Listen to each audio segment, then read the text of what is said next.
Right, hello again.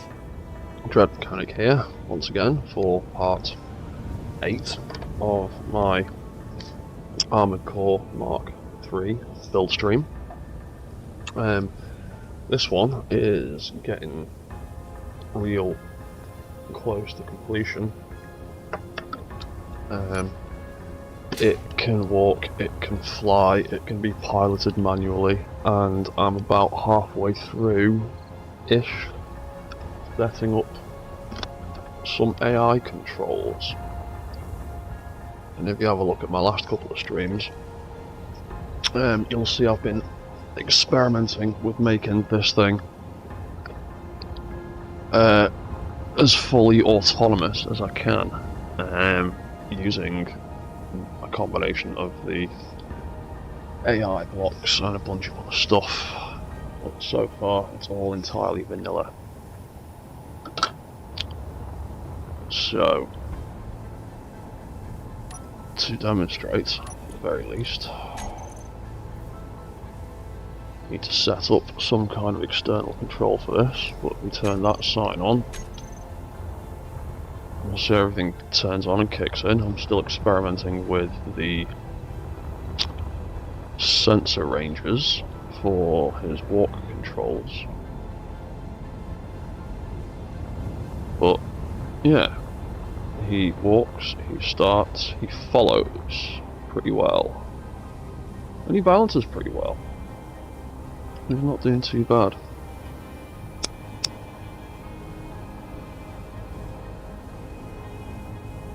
And I've been experimenting with also making this thing capable of potentially being an NPC spawn. So I'm trying to make everything as vanilla as possible, so that you can quite easily press all the wrong buttons. So you can quite easily just make this thing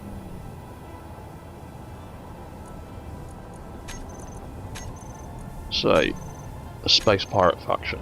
There you go, all of his AI kicks in. He's detected him over here. Oh no, him over here. There, that's where.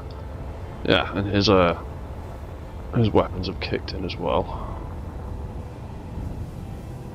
Weapons have kicked in. The AI targeting has yet to kick in. Oh, there you go, he's doing it right now. He has identified his target, and he is going to walk towards it. And I've taken the ammo out of them, because I know the guns work. And the endless sound of gunfire and assault cannons going off is getting a bit mad. So they're just doing dry fire at the minute. All the weapons are on, they're all aiming. I know they can all hit because I did lots and lots of testing yesterday and the day before. But they've been set up with a basic hit and run targeting setup, so that they move towards the target, and then when they get too close they back off a little bit so that they don't collide. Still experimenting with that one.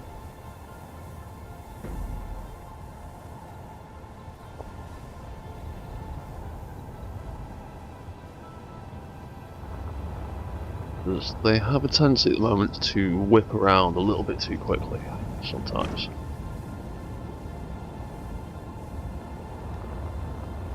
But, as you can see, they can walk around, they can balance pretty well. All the arms and the turrets all act independently. Yeah, and this is the problem I've been having with the 90-degree targeting setup. Because they can get locked into this thing where they're just walking parallel to each other.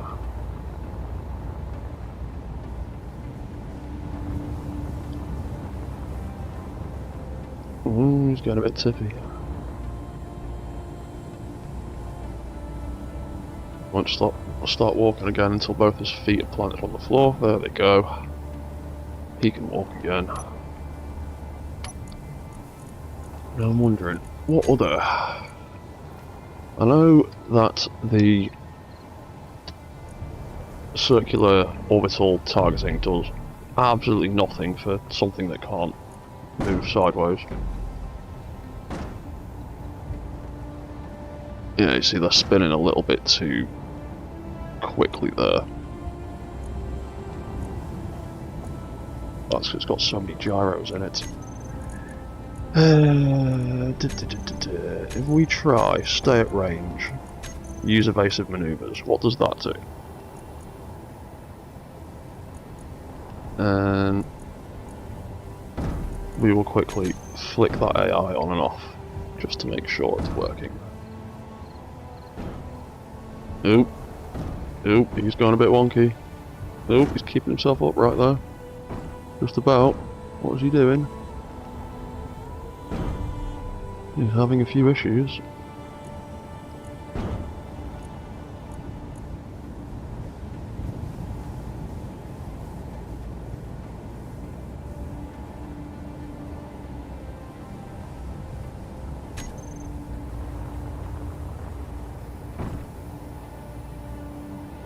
There you go, get your feet on the floor again.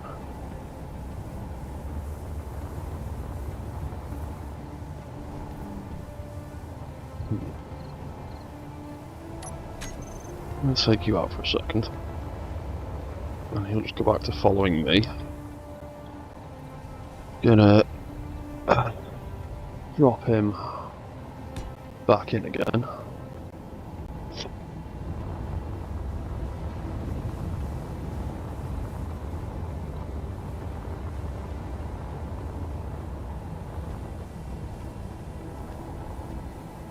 Because yeah, I think I might have to have the same problem with stay at range. Because he's not actually got any ability to do sideways thrust. Sideways moving. He's got side thrusters. Which I think are trying to make him go to, yeah, they're trying to tip him over to the side because they're trying to make him do weird evasive sideways maneuvers. So that one probably also isn't great for a mech. An intercept, he will just continuously run towards the mech.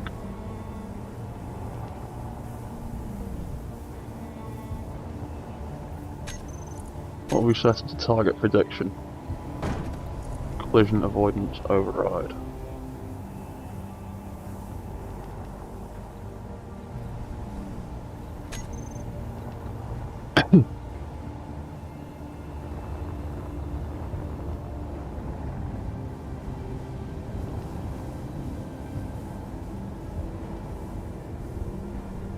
Yeah, so if he's set to that, then he's just going to always try to get in front of the other mech. Problem is, because of the same speed and he is set up to hit and run, he is going to continuously try and run away. So I suppose it all depends on what settings you want, really.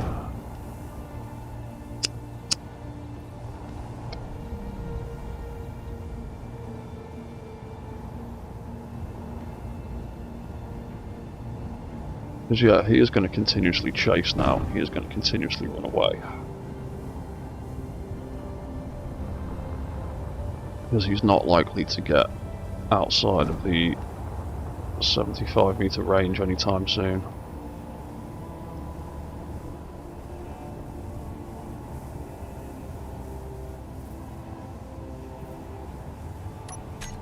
Okay.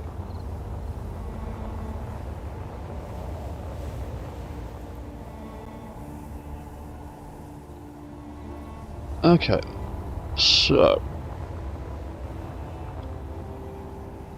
Alright, he's just going to follow me again like a good boy.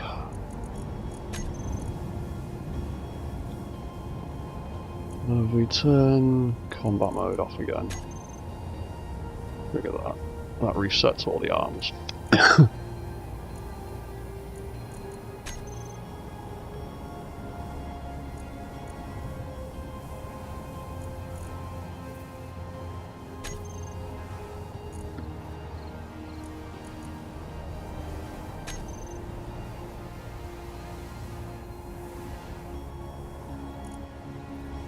Yeah, that seems to be working properly now, hopefully bug free. Right, so what were we going to do? Oh yeah. We were going to, first of all, slightly adjust one of those AI sensors.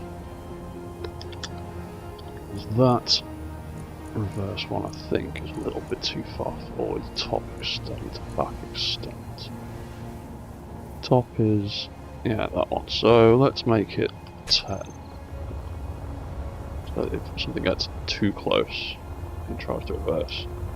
Because those sensor fields are part of its collision detection, because if you try and use collision detection on the AI blocks, when it is touching the floor, it gets very upset. It gets confused because it's touching the floor and it's trying to avoid touching the floor, and it's trying its hardest to get away from the floor and not thinking about the direction it actually wants to walk. So, best thing I've found is to set up some sensors that turn the walk cycles on and off. So that first sensor field makes it stop.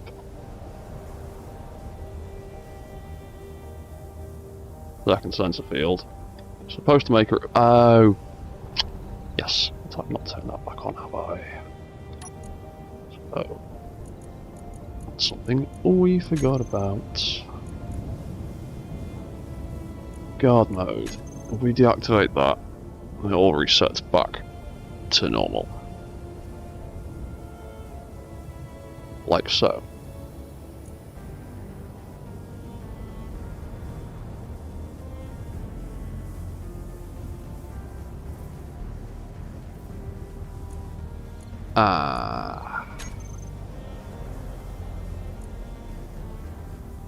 Oh, that's... I suppose that's alright. The block is off, it doesn't really matter if the AI is on if the block is off.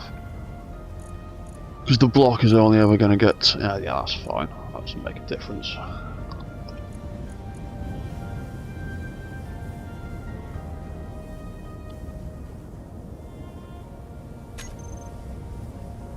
Right. So. Guard mode is missing something. Guard mode on.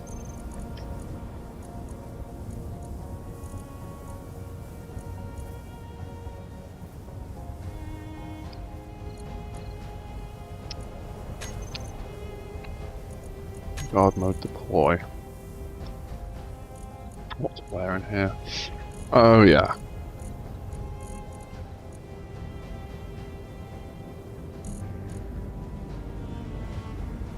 Walk reverse on.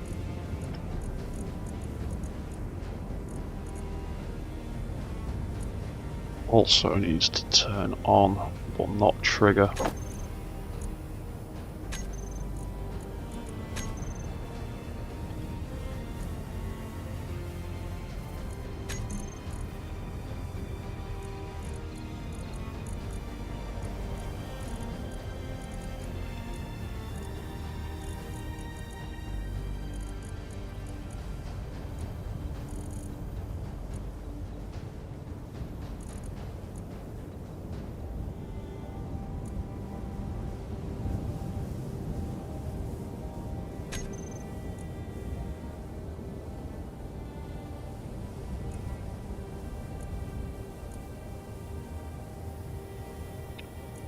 I think these are alright.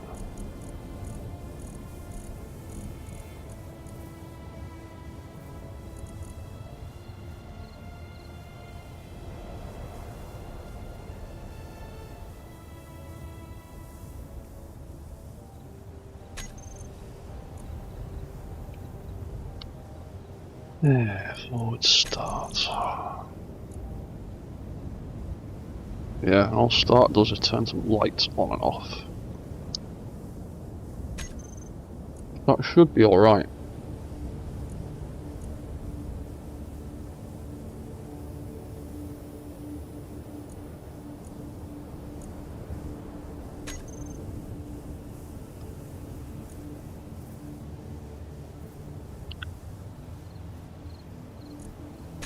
Guard mode off.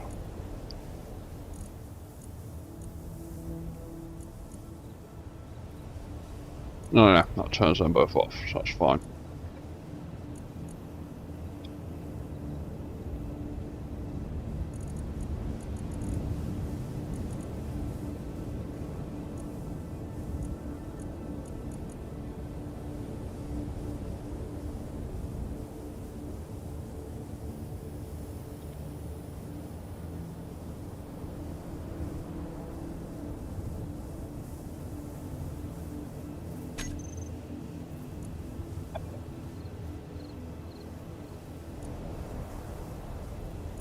Right, I think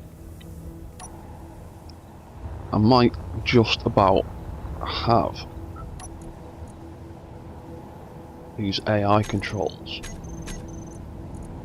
set up, or at least I've got the guard mode controls set up fairly comfortably. Go on, disappear. Oh, there we go.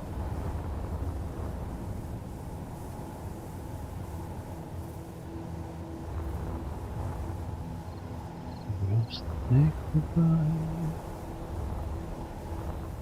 Just make a song. Sorry, I've got perfect circle stuck in my head.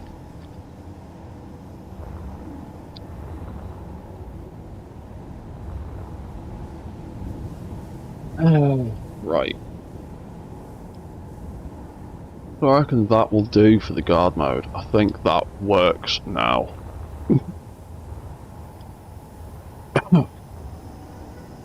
And I think it works pretty close to its intended function.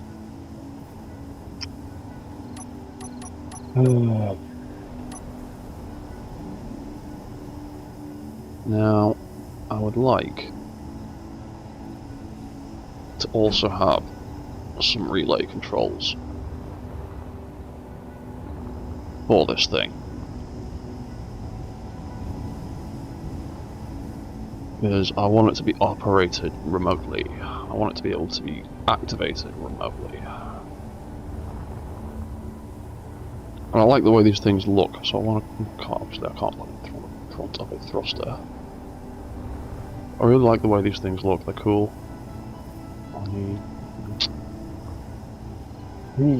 Where could we put it? That's about the only sensible place to put it at the moment.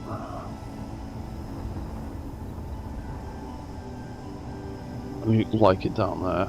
Can't put it there because that half block plate thing is in the way. And I definitely want it visible. I know it's not tactically a very good idea, but I'm not making these things to be tactical or anything like that. I'm making them to look cool, be functional.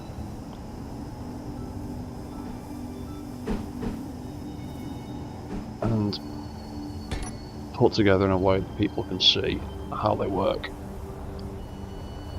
You know what, I can just live there for now. They can be the relays to turn off the patrol and guard modes.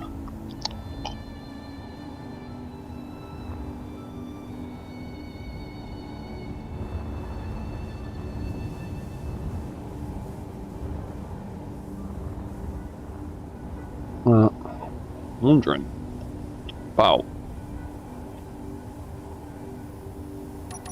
taking off auto dampeners for a start.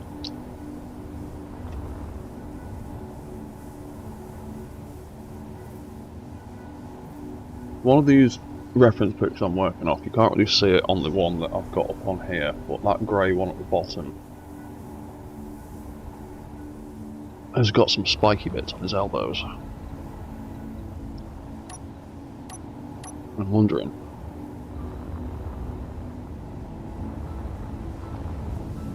Could he get away with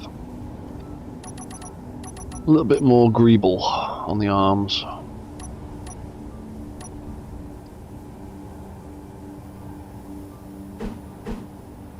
I know we're hitting a bit of a crunch point with the weight loads, but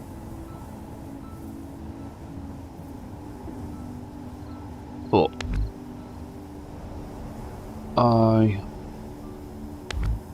want to make it look a little bit... crap.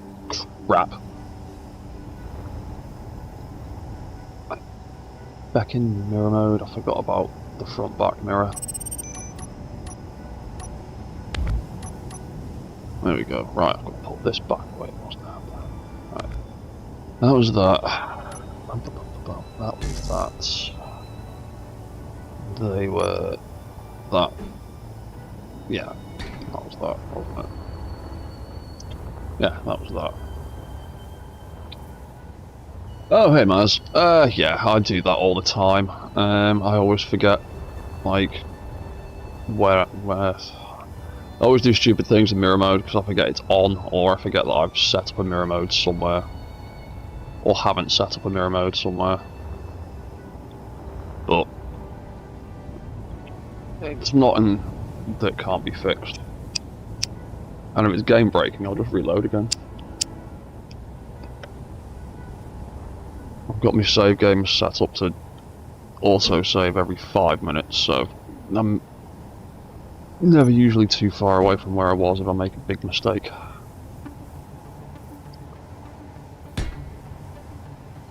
So let's see, what can we do to make this elbow? Yeah, I think that's going to look quite good. Hopefully that shouldn't scrub against that hinge head. So then we can fill this gap in, take that out, put that in, put that in. There you go, we can have a little bit of elbow protection. I might extend it out.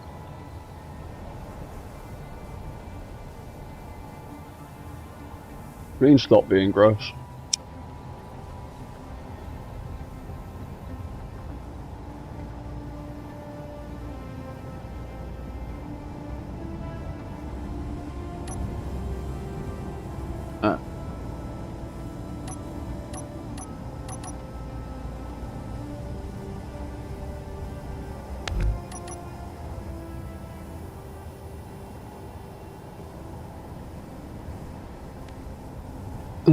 So, 1, 2, 3.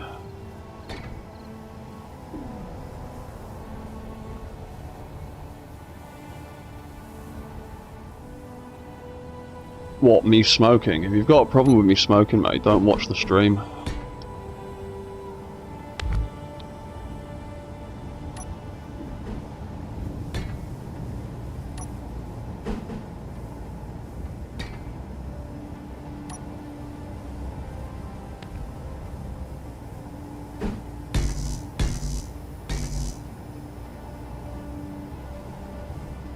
Well, you're the only person that's had a problem with it so far, mate. And if you've got a problem with you smoking, you don't have to watch. Alright, see you later then, mate.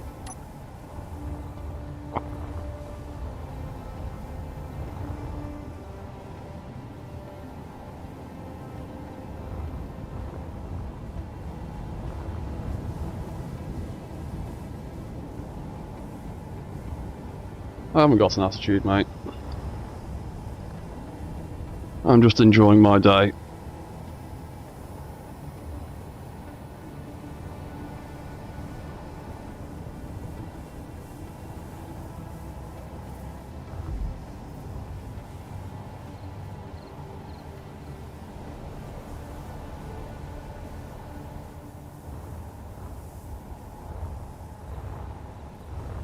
Right, anyway.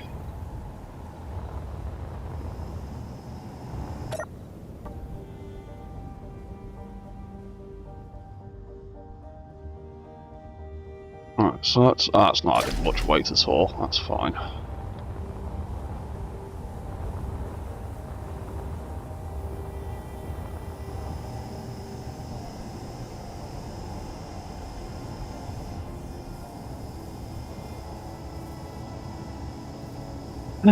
Right then, I reckon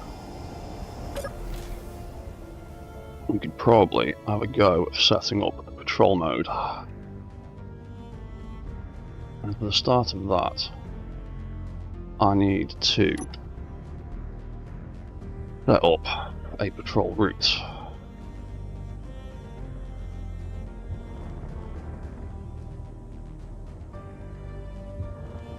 Now, the only problem we might have is there's about a half-meter gap between his sitting position and his actual standing up position, which might mess with the signals a little bit, but we'll see what it's like for now.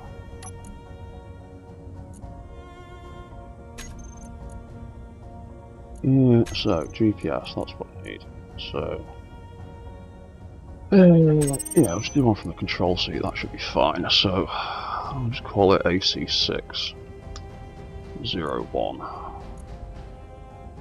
We'll make it purple so I can see it better. And it's distinguished from the others, so we'll call that number 1. We'll take a little stroll over here.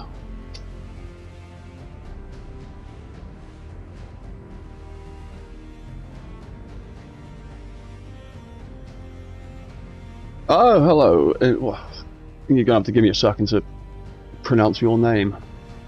What the hell? Inataraxia. Ah, sad. Cheers, man. And also, yeah, it's my stream. I'll smoke if I want to. If you've got a problem with it, you can go elsewhere.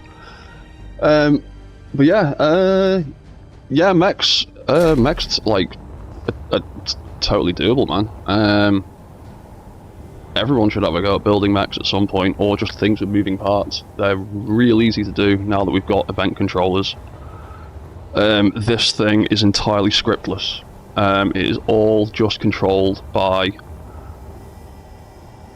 dozens and dozens of event controllers and timer blocks and all sorts of things, and I've built them in ways that you can kind of see them as they're operating.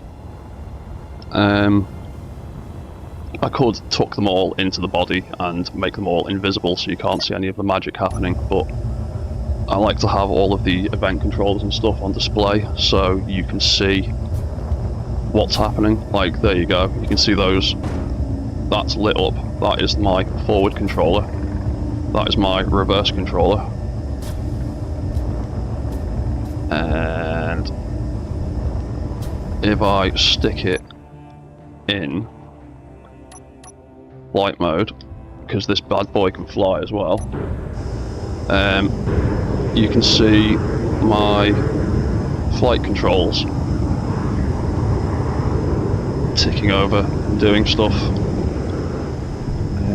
That one's down, that one's up, because all those event controllers are tied into all of these subgrid thrusters that are dotted all over the thing, and all of the arms and legs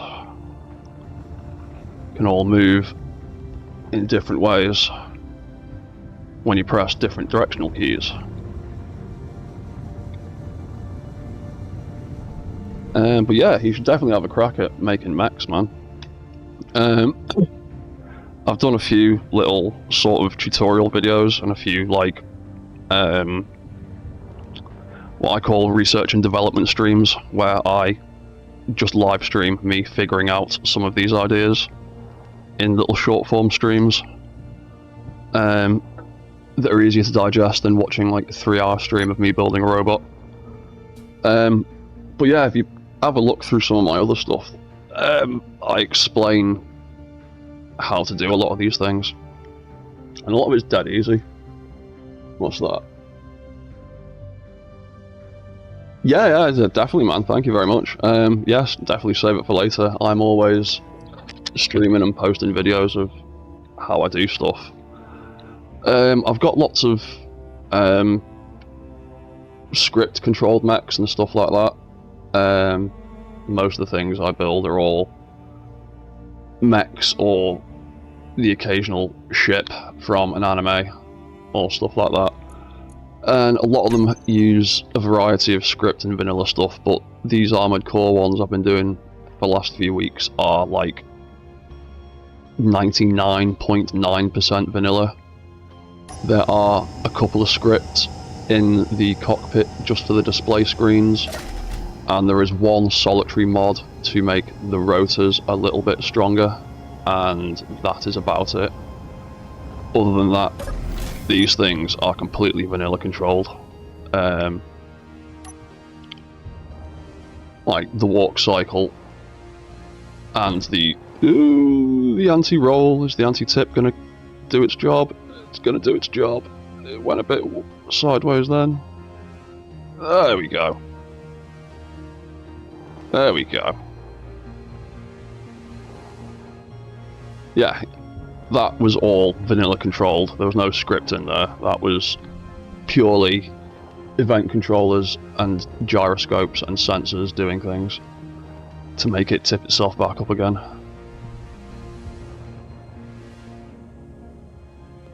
But yeah, like, if you're gonna build mechs, man, I would say start small, because, well, you could see how tippy that thing was when he stopped, because he weighs nearly 300 tons now.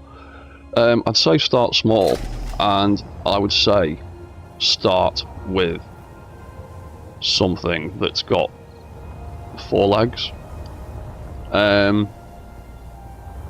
Because if you start with trying to build bipeds, unless you are innately really good at figuring out how all the mechanics work, you might end up just bashing your head against a brick wall trying to get it to stand upright and not fall over and all that kind of stuff, whilst trying to figure out all the kind of nonsense behind like leg mechanics and things and how to get them to move.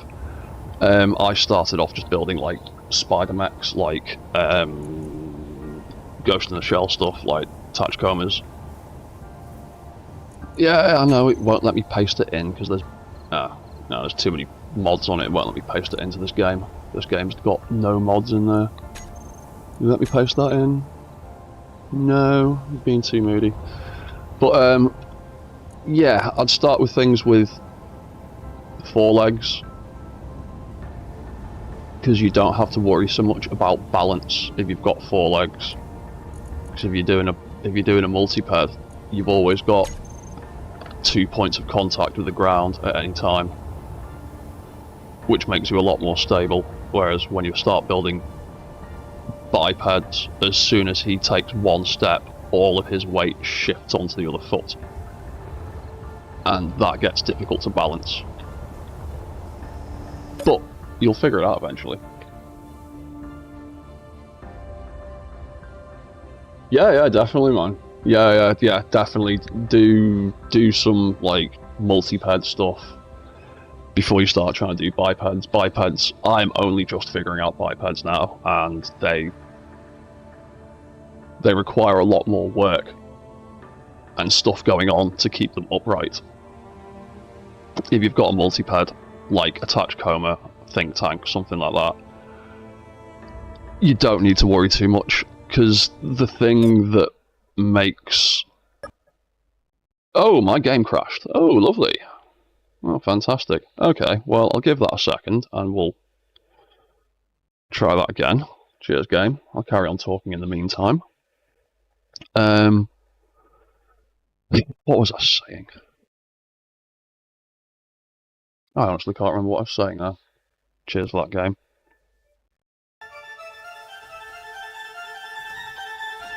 Yes. Well, actually, quickly on that subject, while the game crashed, I've got some multi-peds knocking about somewhere.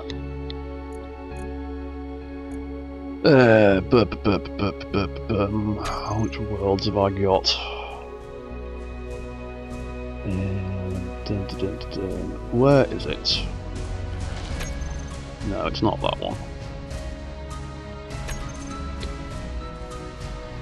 I build too many damn mechs. There you go, that one will do. Quickly show you that one. What's that? You had the game bookmarked for a while, and you finally got it a week ago. Oh yeah, that's bricks.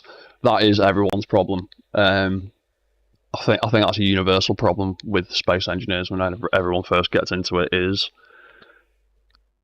trying to figure out how the game works, how it all goes together, and trying to make something look stylish as well. What I usually do these days is what goes on in a lot of commercial engineering these days in general is design the thing to look cool first, then figure out how to get your bits into it second, and if you need to, retrofit parts to fit in the stuff that you need. And you may have to go back to the drawing board a few times, because that was one of the problems I first had with space engineers, is I would start with a cockpit and then go, right, I need oxygen, stick an oxygen tank on, and then go, right, I need power, connect up a reactor to it, and they go, oh crap, right, how do I connect all this stuff up to each other? And then you've just got this mess of conveyor network and bits attached to it, and then you try and wrap some arm around it, and then it's just a big fucking block that you can't do much with, and it looks crap. Whereas if you make a stylish thing first, and then start poking holes in it and cutting bits out, you can then figure out what block size you need or shape you need to get stuff in, which is how I design all this kind of stuff. I make it look cool first and then figure out, right, how can I work around it to get it to do the things I want.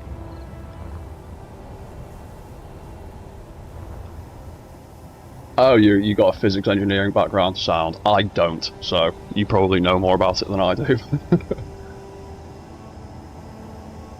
Oh yeah. I think that's kind of the way everybody does to begin with, because you're trying to figure out how the conveyor network works and how all that stuff goes together. So you just start slapping blocks together to get the connection points work. But yeah, this is obviously the TO-8A2 from the end of Ghost in the Shell, the original anime. But yeah, it's a multi-pad, and obviously because it's got 6 legs, like, you don't need to worry about like balance, because he's always got 3 feet connected to the floor at any time. And it'd be the same if I chopped out the 2 middle legs. He'd still always have 2 feet connected to the floor at any one time. So the worst he's going to do is tip slightly at a diagonal while his opposite feet are up in the air, and they'll catch it anyway. And then once all 4 feet or 6 feet are back on the floor, he's fine. Multipads are way easier. They might look more complicated because you've got more legs, but essentially the left side is just a mirror of the right side. So if you've got one side set up, you just need to copy and paste them onto the right side and account for it being the opposite way round. One other thing I should note is when you're using hinges and rotors, this little white peg here indicates the back of the rotor, essentially. If you increase the velocity on that hinge with it in this orientation, that hinge head will move forward like it is now. So I always consider that little peg like the back of the hinge, because it's always a good idea to think about which way round stuff is. And it's the same with rotors. Oh, I've got a rotor I can get into. Rotors obviously have like a 0 all the way around to 360, but this line here on the rotor head indicates the front of the rotor head. So when you spawn it, when you place it in, spawn it in, whatever, and set up a rotor, it'll be default. That line will be in line with 0. So if for any reason you try and detach something and you don't, and reattach the rotor on a weird orientation, it can cause problems. So yeah, that is the front of a rotor head, and that is the back of a hinge. And figuring that out made my life a hell of a lot easier when stuff started clanging and exploding. Because if you try and set up 2 hinges in unison, side by side, connected to the same grid, and they're the opposite way around, if you try and increase the velocity, all it'll do is cause the whole thing to spin in a circle as the 2 hinges are trying to fight each other in opposite directions. And I think I've had that problem happen a couple of times when I first got into Space Engineers, because I didn't realise there was a front and back to hinges. And the same with rotors. If you've like mounted 2 rotors side by side, or in unison on the same grid to like double their torque, you need to make note of which way they're facing, because you again can cause clang and things to explode. And when you're talking about the kinds of velocities and the amount of torque you need to make these things kind of move at this scale, things explode quite dramatically when they want to. I've had a few mechs just completely rip themselves to pieces because the physics engine's started going mad. It's always fun to watch. And I'm never recording when it happens. Always annoys me. Right, so we can go back to this and actually try and set up scroll mode. Oh, so yeah, what I meant about double mounted like rotors, like this whole toe section of the front of the foot is attached by 2 rotors, one either side, and they are set up so they are both facing in the same direction. They're both got 0 pointing straight up, so that I know they've got, if you set them up like that, what you end up doing is just needing to have opposite settings. So that rotor would be 0 and 45, minus 45, whereas this rotor would be 0 and 45. And that means when the toe moves and those rotors move, nothing explodes and tries to clang. Because if they were both set to have the same settings, they'd be trying to fight each other and twist around in opposite directions, and that foot would start doing crazy stuff. Oh yeah, I've had some spectacular fails over the years that I've played this game.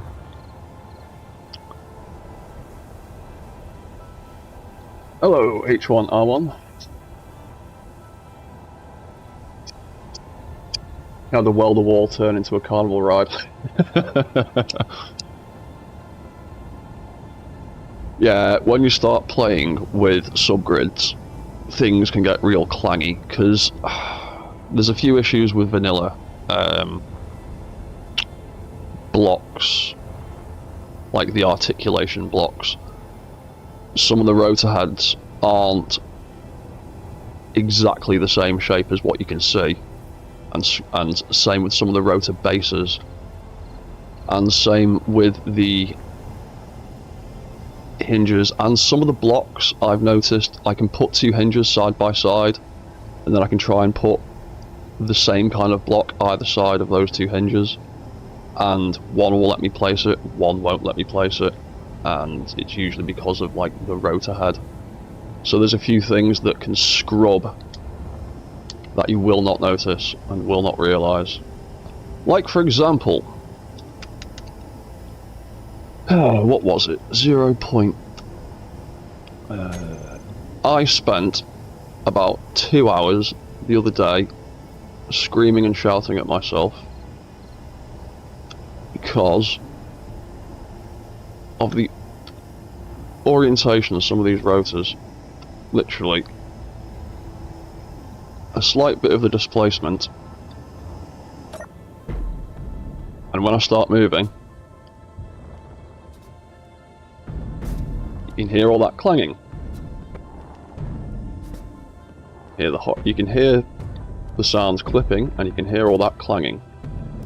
And I spent about 2 hours tearing this thing apart piece by piece, trying to work out what the hell was going on, because everything seemed to be working fine, and then all of a sudden it was clanging like mad. And it turns out, I'm not quite sure what, but something in there is scrubbing. And the answer to that problem is sticking the rotor displacement all the way out.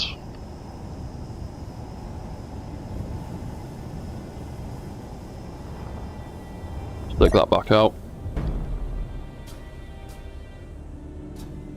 You don't fall over.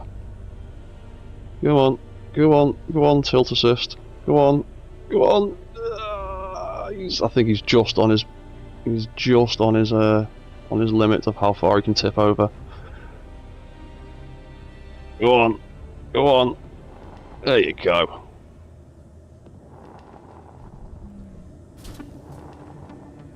But yeah. Now if I walk around, no clang.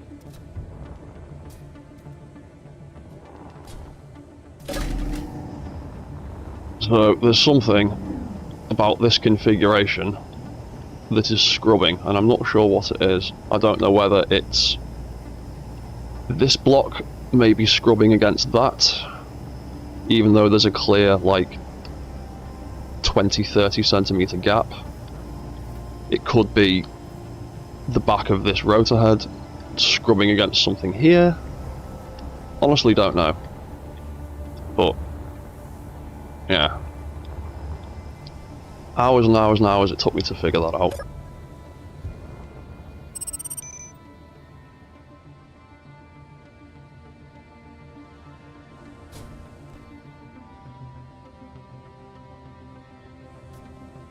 Right, so, oh crap, I was in the middle of making a, let's turn walk mode off, turn flight mode on. So I was in the middle of making a control route. I want to set up these AI controls, because I'm trying to make them, like, fully pilot controlled, but I also want them to have AI control as well, so they can be used like autonomously or used as like an enemy NPC or something. Behave. Because yeah, there we go. Because once all the AI is active, if you set its ownership to Space Pirate, it'll just go off on its own and just target things and chase them and shoot them until it runs out of ammunition.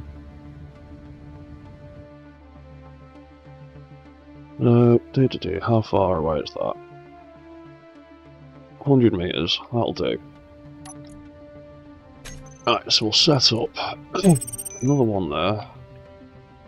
Call it number 2. Make it purple again. It's easier to distinguish.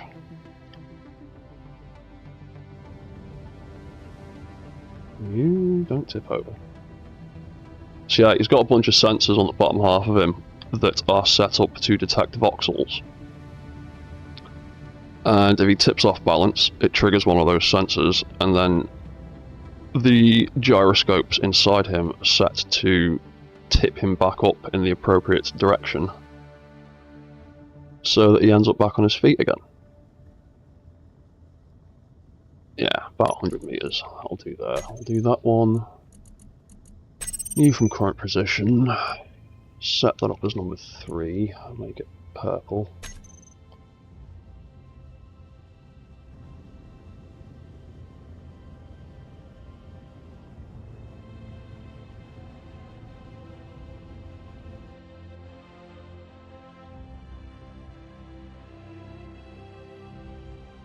Right, we'll do another 100 meters. We'll just give him 5 waypoints maybe.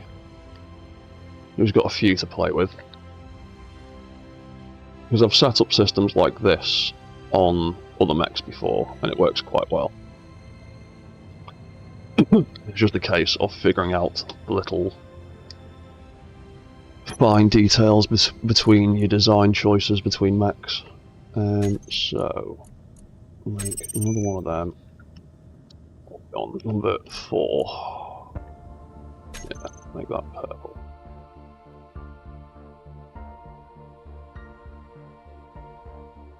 He's also got a couple of sensors in his feet that also detect voxels.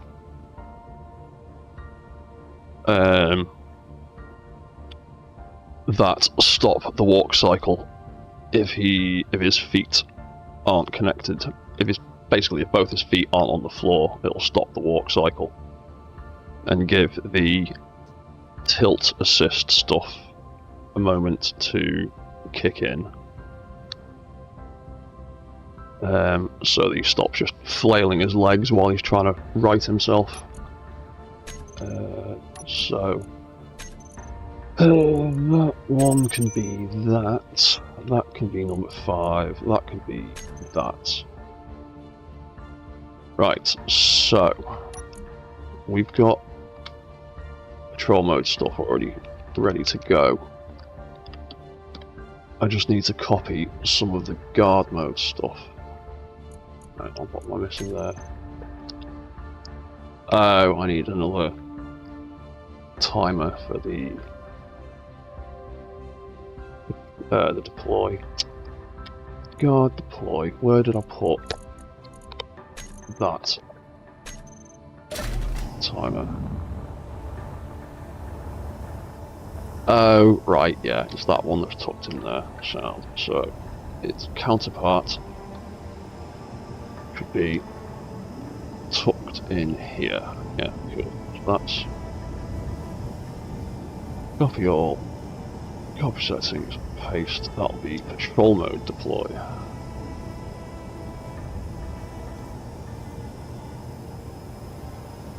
That's patrol mode on. Right. So this one I can set up from inside the mech. Don't worry about it following me. Right, so they can get turned off. Right, so with guard mode on, how did I start that off? Started off by turning on the walk mode, turning on the combat controls, turning on guard mode deploy, triggering it, and then turning on the walk sensors.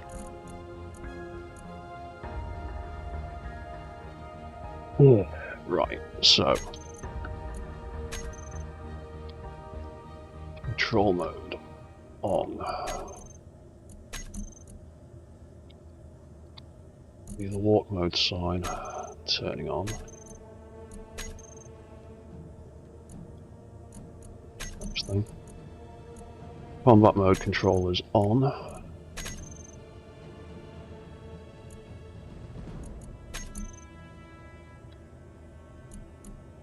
Those timers turn on all the weapons when an enemy is detected. And they also have a few fail-safes built into them to stop everything breaking each other. Guard mode, then be patrol mode, deploy, and trigger, which does the next step.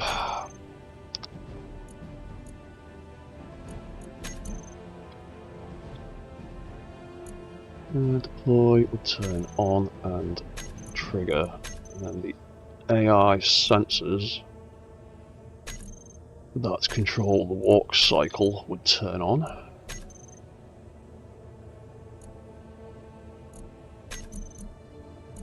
Then we have the walk controls turn off because that is a feature for manual control. We don't want conflicting with the AI controls. So, walk control turn off.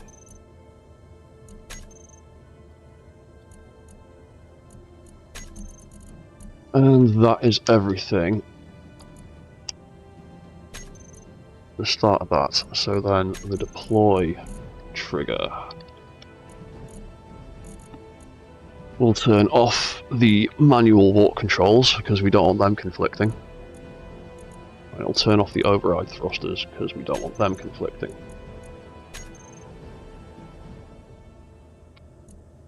Because there's about 1,000 different vanilla subsystems built into this ridiculous contraption. And activating some of them at the same time causes conflicts. We need to turn certain things off.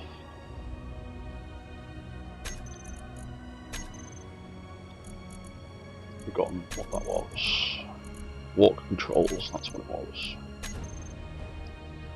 So control mode deploy wants the walk control forward to turn off, reverse to turn off, and the turn controls, because there is a manual turning control system in here. There's a big set of gyroscopes in the bottom half of this mech that are controlled by the keyboard that can make the whole thing turn left and right. We don't want them fighting with it, because unfortunately thrusters don't work the way I'd like them to with AI blocks. AI blocks don't use thrusters the same way people do, so override thrusters. Turn, turn, forward. That's it, isn't it? Yeah. Control deploy. Do OVR thrusters off, off, and off.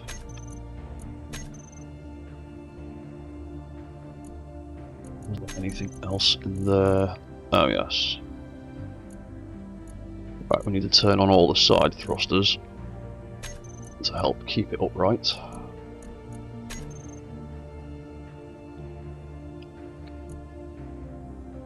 Deploy goes on.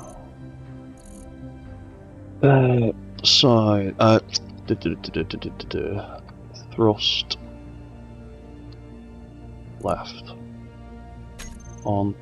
On. On. On. On. On. On. And on. Then thrust right. And these thrusters don't really do much for directional movement.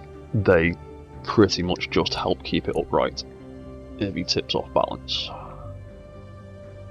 1, 2, 3, 5, 6, 7, 8, and 9, because we conveniently have 9 either side. And then after that, it's the AI blocks, isn't it? So it would be the patrol block, movement block, defense block, and there's a few more bits.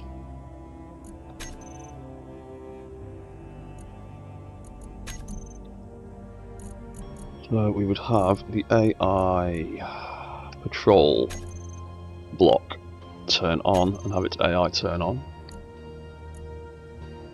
And then the movement block can turn on too.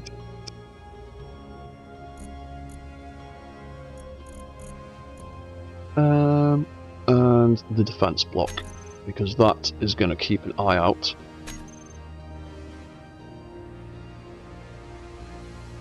Oh yeah, that. Thank you for that. That was the point I was going to make before the game crashed. Oh boy, gyroscopes. There's a lot of gyroscopes in here. There's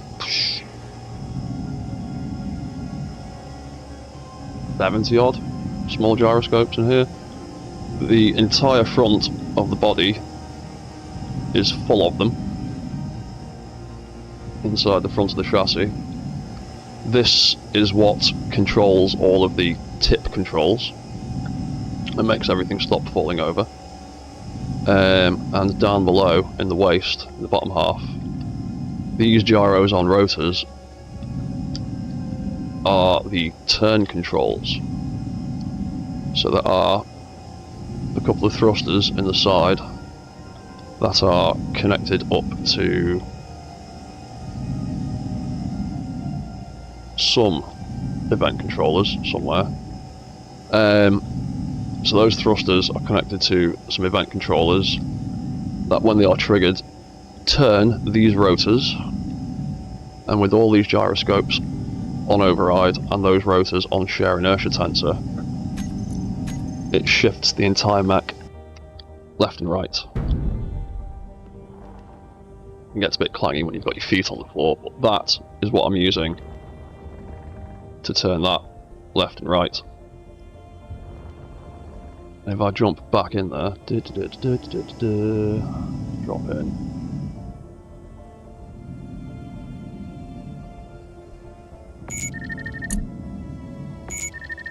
Why am I moving like that? Oh, that's why. Stop it. There we go. Yeah. If I hit left and right on my keyboard, that is what's making the mech turn left and right. And that also doubles as a little bit of gyro, like balance assist when the AI blocks are in control. Because when the AI blocks take over, that completely negates any override settings. The AI blocks completely take over, and it doesn't matter if you've got them set on override, the AI blocks will ignore them and do what they like with them anyway. So these blocks, these gyros down here, then become a sort of balancing system for the AI control.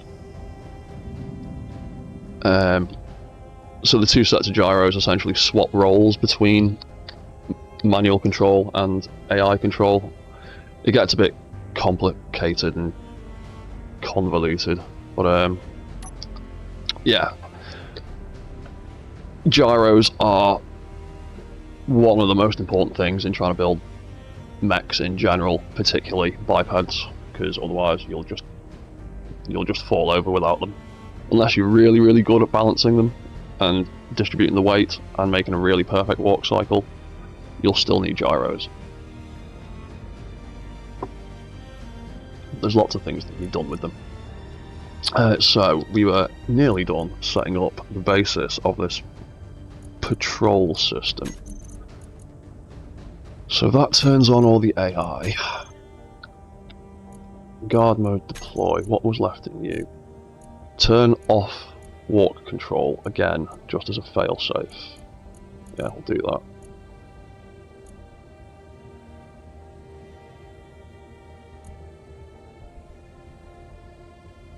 It's kind of a balance of all of them. You don't need the thrusters. You don't necessarily need the thrusters to help with the balance. I've just been using them because they are there in this design. But weight distribution and center of mass is super, super, super important.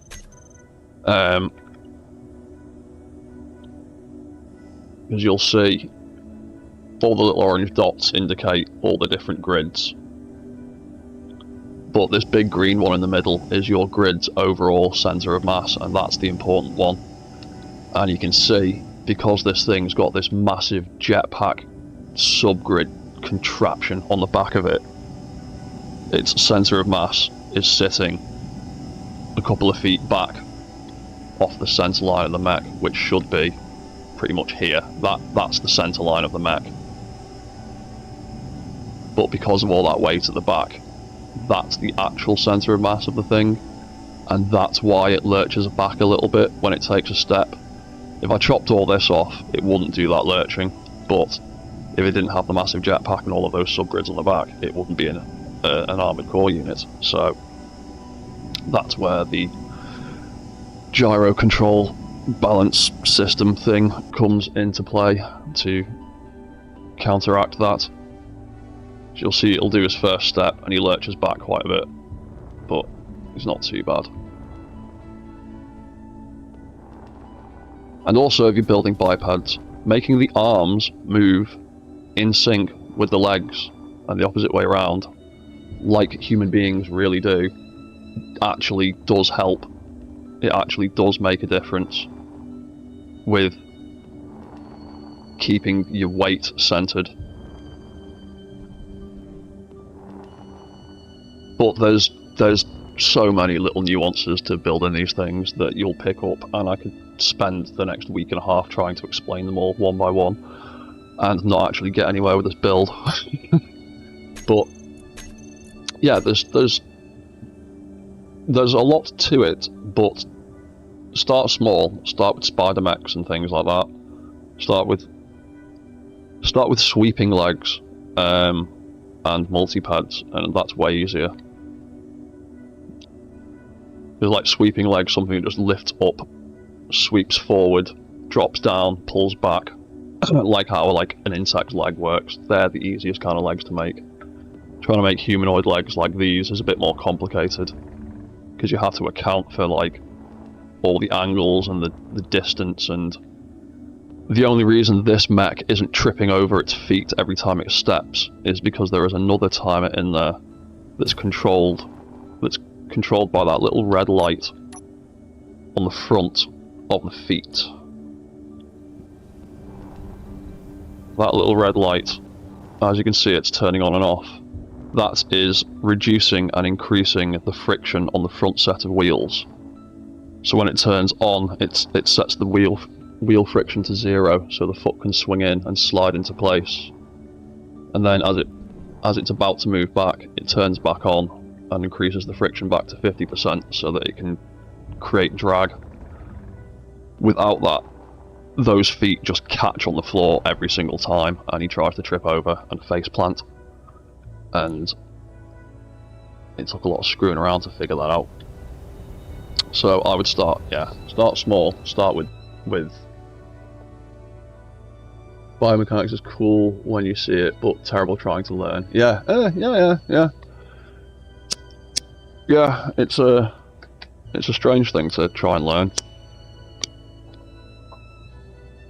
I've often found myself wandering around the kitchen waiting for the kettle to boil while I'm making a cup of tea, like slowly pacing back and forward, trying to figure out like what movement am I actually doing when I'm moving my leg, and how can I translate that into commands in this game. Right, so we were patrol mode, deploy. We wanted to turn the walk controls off again, just as another fail-safe. Because it's always good to have fail-safes if you can put them in to make sure things definitely don't turn off or on when they don't want to be. And then that's them, and then it's just walk forward on, trigger, walk reverse on, and deploy turns itself off.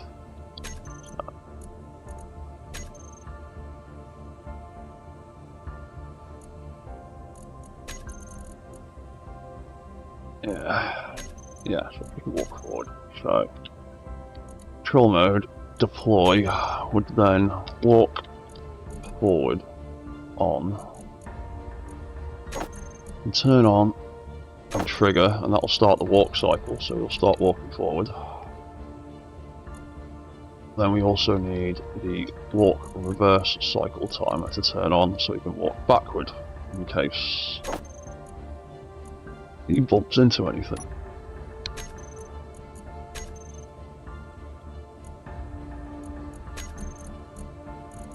And then that was it, and on the very last page, deploy turns itself off to prevent any other conflicts.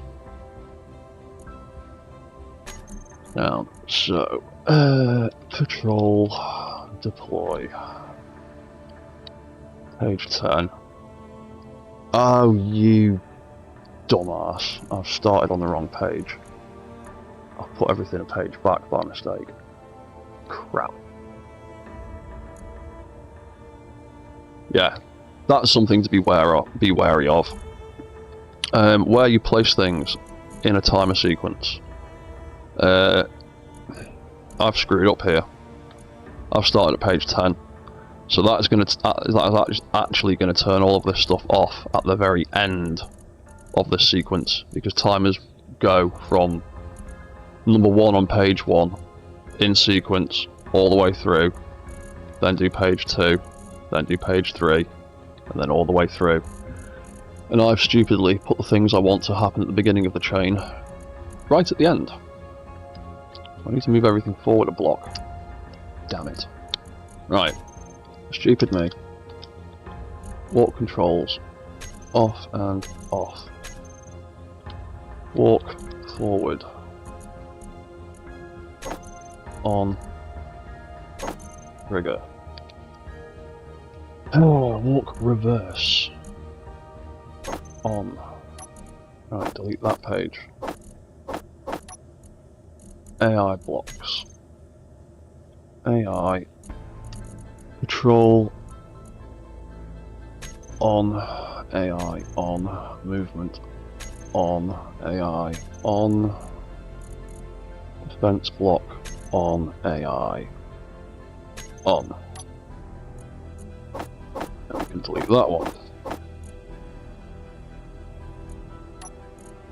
Ah, I mean, you know what? I can just move the left thrusters. I don't need to move the right ones. Left thrust. On, and on, and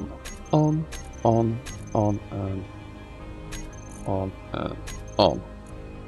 1 and 2. Right. Yeah, it's always important to pay attention to where you're building things, because that's page 1. I want that to be that's the start. Page 10 is the end. I need all this stuff to turn off first. That's another thing to think about with timer sequences, is the order that you turn things on and off. If you don't want things to conflict with each other, turn off the thing that's going to cause the conflict first, and then turn on stuff afterwards. So that needs to be all the walk controllers. God damn it. Walk control, forward, on, walk control, reverse, on, walk control, turn, oh, hang on, off, idiot. Yeah, off, doors. Turn them off, and then it was the override thrusters. Off, off, off, right. Page 10 here is supposed to be patrol and deploy, turning itself off at the end of the sequence. That way nothing else can trigger it again accidentally.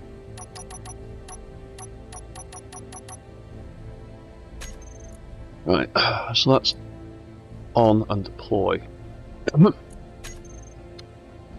What did we do with guard mode off? That was quite simple from what I remember. What was it? Walk sign off, walk forward and reverse off, walk sensors off, walk mode off, trigger. And then turn off all the AI blocks.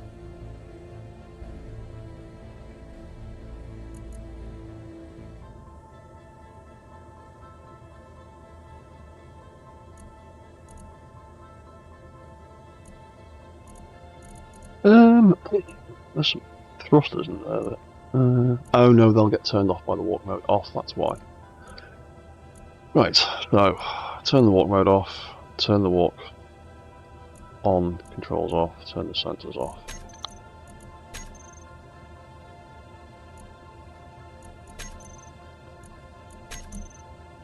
Walk, sign, sing, walk, sign, that can turn off.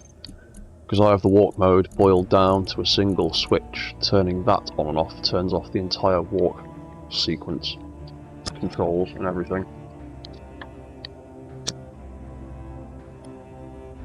Because event controllers are really good for boiling down complex controls into a simple on-off switch.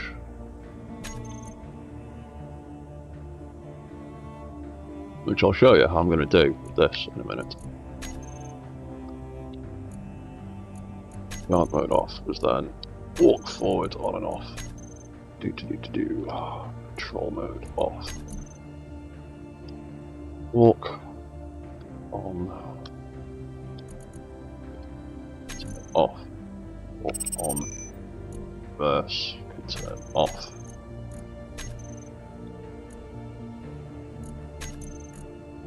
Then sensors and walk mode off to start.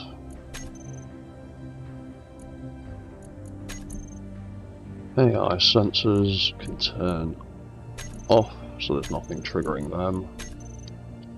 And then walk mode off can...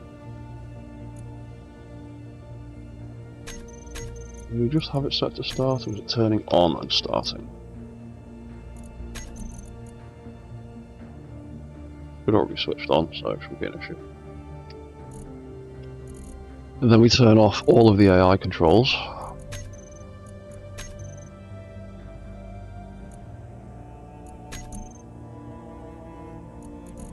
We turn off the control mode AI and then turn off the block, just to be doubly sure.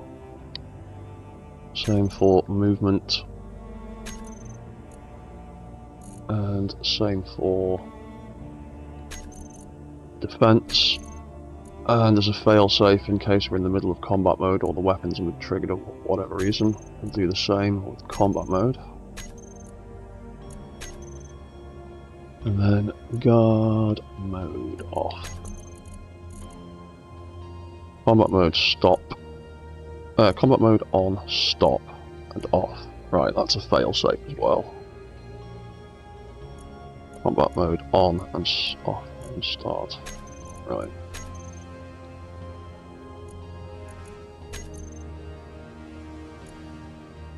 Combat mode on, stop, and off, just in case that gets triggered at the same time. And that can turn on and start. It gives the legs a second to reset before the arms try and reset. Because there's a lot of conflicting things going on occasionally. Then it's just the side thrusters, and then the arms want to reset back to where they came from. Yeah, cool. Right, simple enough. Right, this in a second will hopefully work first time. I hope so. So we need to do all of those thrusters. Left. Quickly, for the love of God, just check I've not started in the wrong place again. So they will all turn off.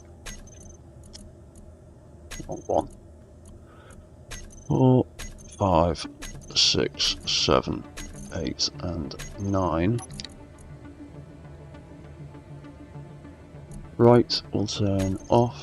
2, 3, 4, 5, 6, 7, 8, and 9.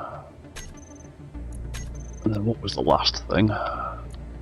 Last thing was... wrong block. Thrusters, and then I want to cycle the arms so the shoulders move backwards. And that's it, isn't it? So on and off for each of the shoulder lights, because each limb on this, each section of each limb on this mech is independently controlled by a light and an event controller. Each one of these lights is tagged to a event controller, and turning it on and off moves different parts of the mech. And so by just creating like binary sequences of lights turning on and off, you can get all these complex movements out of it, like the walk controls.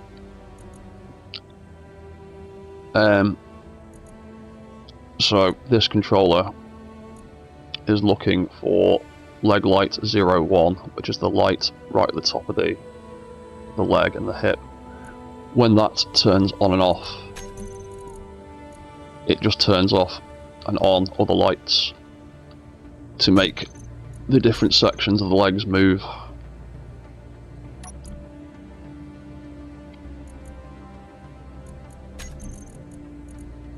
That turns them off, and then, yeah, it was literally just those lights, wasn't it? Yeah, so off and on with the shoulder lights. Control mode off. Arm light. LE hinge rotor, shoulder rotor. There we go. So cycle it off and on just to make sure it definitely ends up on. Because if you use a light switch system like this, and the light you want to do stuff with is already on, applying another on command ain't going to do anything. It's already on, so there's nothing to switch. So there's a failsafe for that. I make the lights switch off and on real quick, because it'll do that in like the space of a single tick. So you won't even notice the light flick on, but the game's programming will notice that a change has happened. And then that turns off and on. Because if I just put on 2 on commands there, and that light was already on, it wouldn't do anything. And I think that should be that. So that's the controls. That's all the commands, rather. That's all the actions. And to set this all up, first of all, I use... I've not set that up yet, have I? Nope, good. First thing I do is I use lights or signs as the control switches for these things, because they just need something that has an on-off block state. And if you use a light or a sign, it can be a visual indicator as well. So if I just copy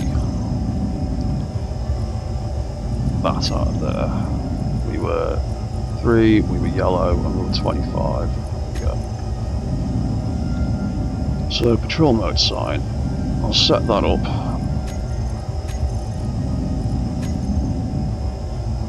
Just have it say patrol mode instead.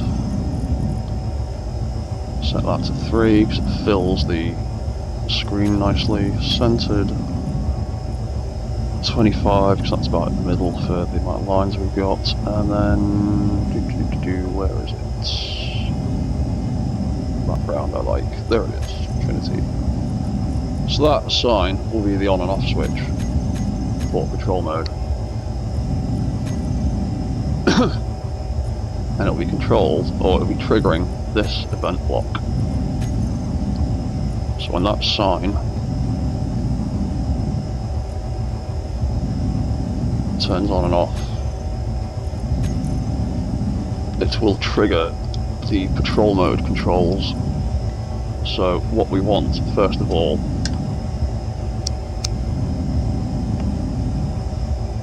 like I said before about fail-safes and turning things off and on first. When we turn the sign on, the first thing we want to do is make sure it turns off the off controller and doesn't accidentally trigger it, or allow it to be accidentally triggered. Then we can turn on the patrol mode on timer, and then we can trigger it. then we can do the opposite, the off control. So we'll turn off the on command. Gets a bit confusing. We'll turn on the off control, and we'll trigger the off control. And that way, turning the light on and off triggers those 3 blocks in sequence each way. So the patrol mode controller actually needs setting up. It's set to autopilot. We haven't got any waypoints. So if we give it the 1, 2, 3, 4, 5 waypoints we set up before,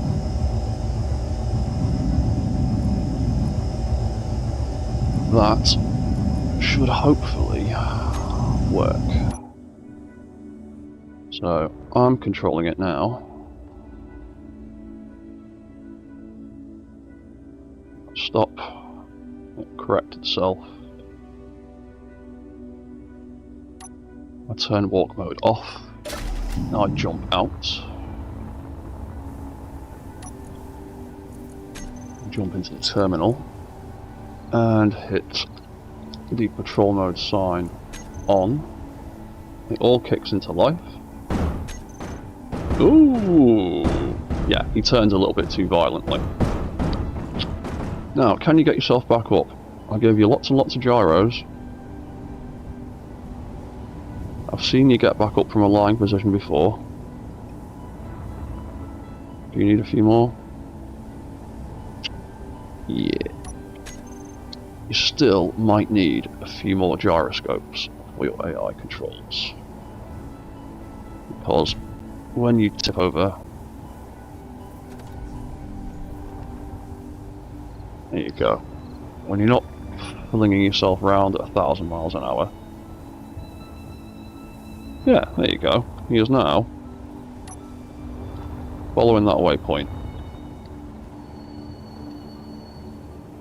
Oh, cheers, man. Thank you. I tried to be informative and try and explain this as I go. It was pretty much the whole reason I started doing these build streams. Is I was posting like the little, like short, like 2-minute videos of stuff that I've done on my YouTube channel, and people kept asking me to, like, asking how I do them and how to do and like asking me to do some tutorial videos.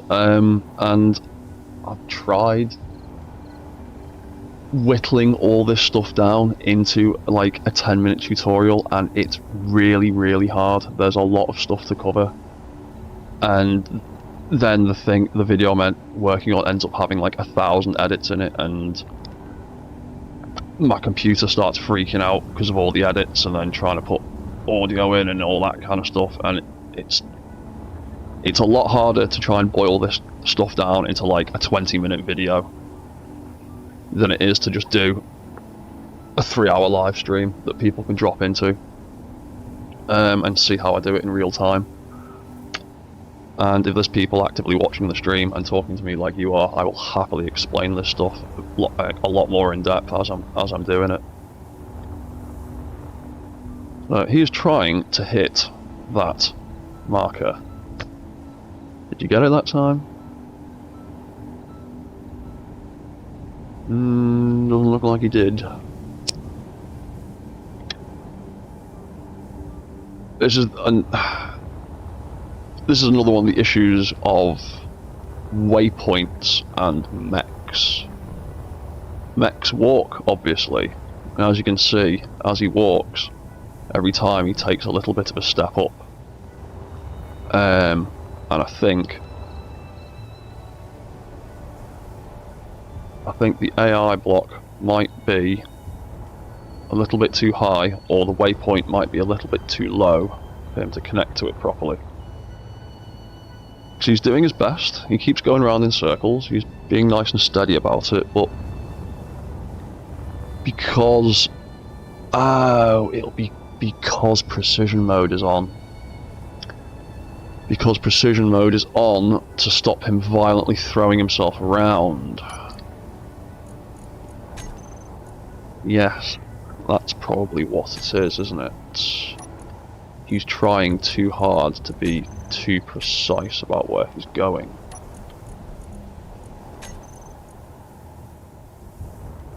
Movement block. Oh no, precision mode is not on. That's interesting. It should be. It's supposed to be on. Oh, it's flicking on and off because of the feet. That's why. Yeah. So yeah, because I've got it set up to turn on and off with the foot controls.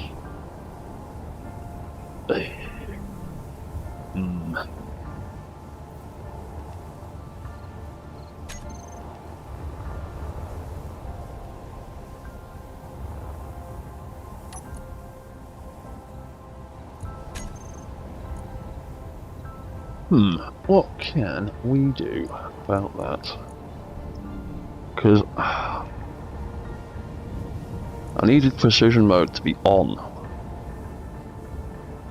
when he's operating in guard mode, because he likes to spin around on a dime, as you can see when it turns off. And now he's doing stupid stuff. What are you doing? See, this is why I need precision mode on, because he starts doing stuff like this occasionally.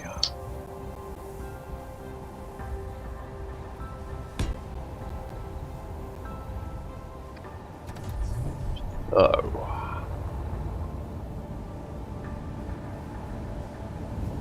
I might actually... I might be able to get away with it. Get around it, rather, by...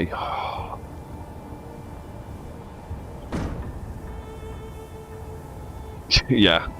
Yeah, well, this is it. He's got, like, 50 gyroscopes that the AI is controlling, so... if I took those wheels off or set them to 0, he would spin around like a ballerina. You can see him doing a little pirouette right there.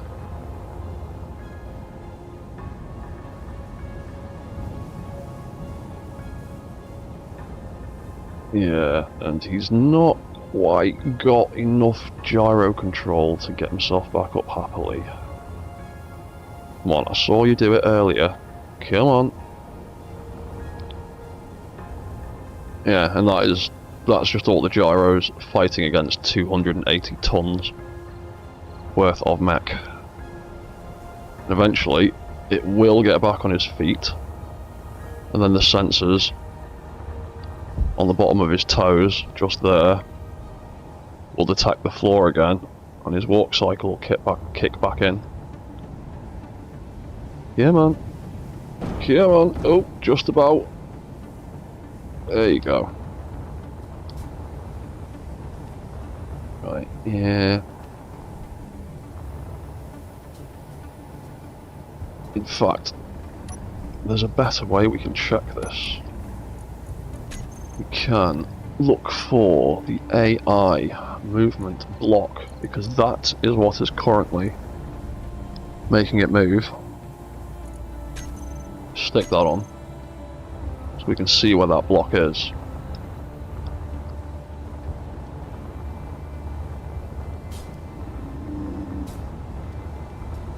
Yeah, we can see that movement block. Yeah, closer, because that damn antenna signal is getting in the way. Right. Oh, I think he finally hit it. So yeah, you can see where our movement block is, and you can see that that signal is just a little bit below it. Because when he starts walking, he stands up about another half meter. So yeah. Yeah, it's a little bit too high.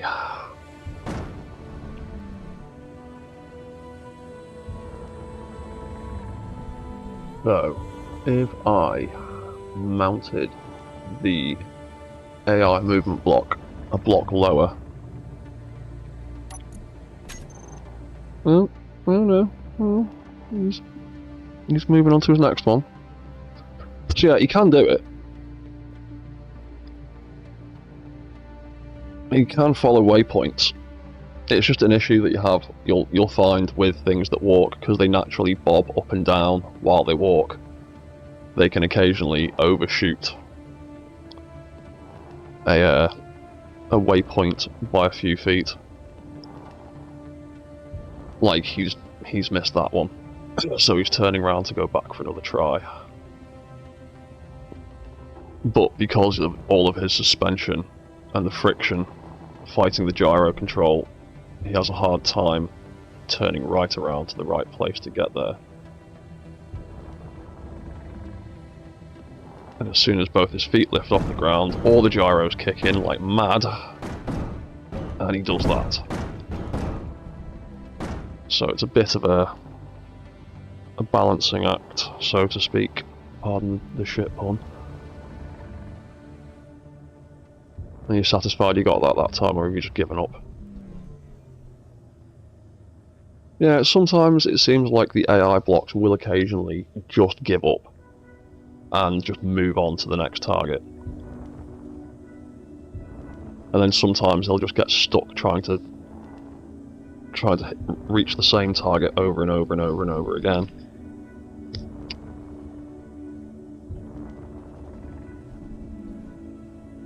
Yeah, he had problems hitting that again, didn't he? So, can we...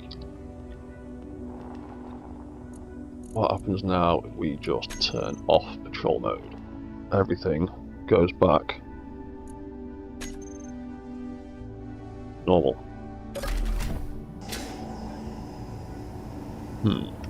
Have I got the room to drop it a block, or do I have to drastically rejig things? I bet I am going to have to, aren't I? Where is it? Where are they at? There's...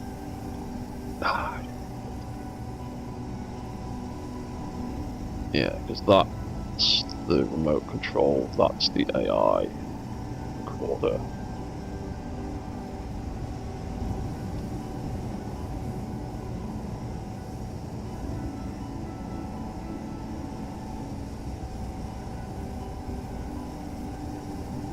That's the AI movement block.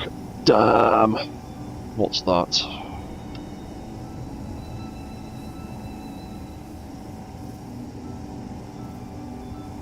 That really left arm deploy.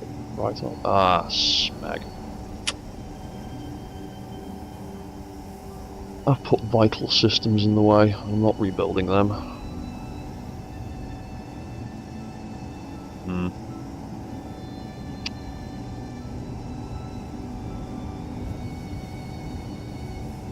I'm not moving the seat. I block up. I haven't got the room.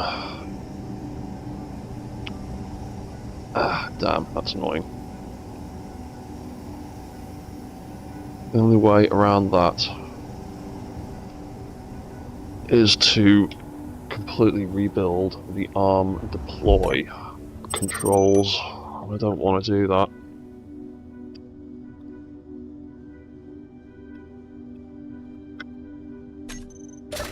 Was it the arm deploy? What was it? Deploy something.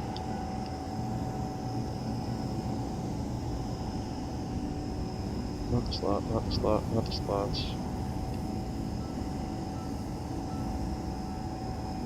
Combat mode on and off.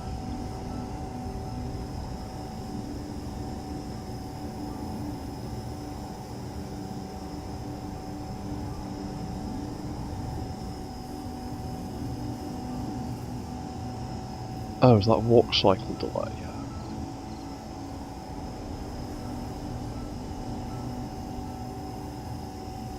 Walk cycle delay and...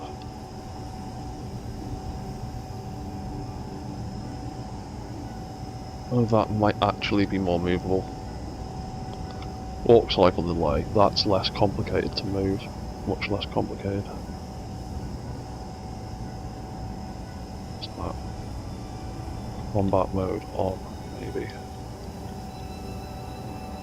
Hard to tell. too many... Oh, I've just spawned myself inside there. That's clever. Yeah, so the only other way of mitigating that would be to drastically rebuild some bits in there. I'd rather not do that.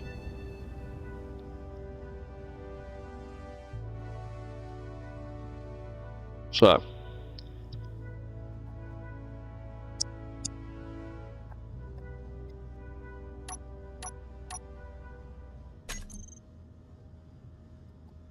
I am just gonna press the wrong button as always. Turn patrol mode back on.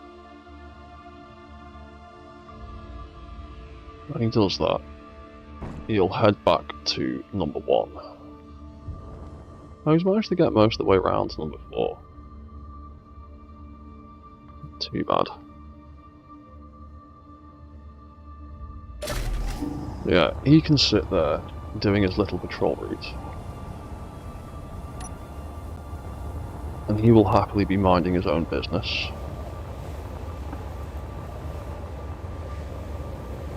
And then, off in the distance,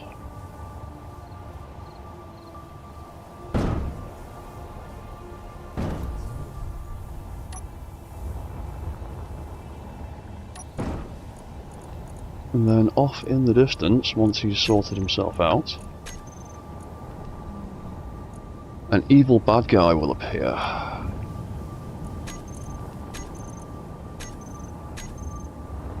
And he detects his enemy, and all of his weapons kick in. His walk cycle turns off, and then it kicks in once the weapons are all fully activated. And then he kicks in, and falls over, because he's being an idiot. What's he doing, mate? Did you get too excited and try to spin around too quickly? You did, didn't you? Yeah, there you go. Yeah, I think these guys need a bit more gyro control for the AI.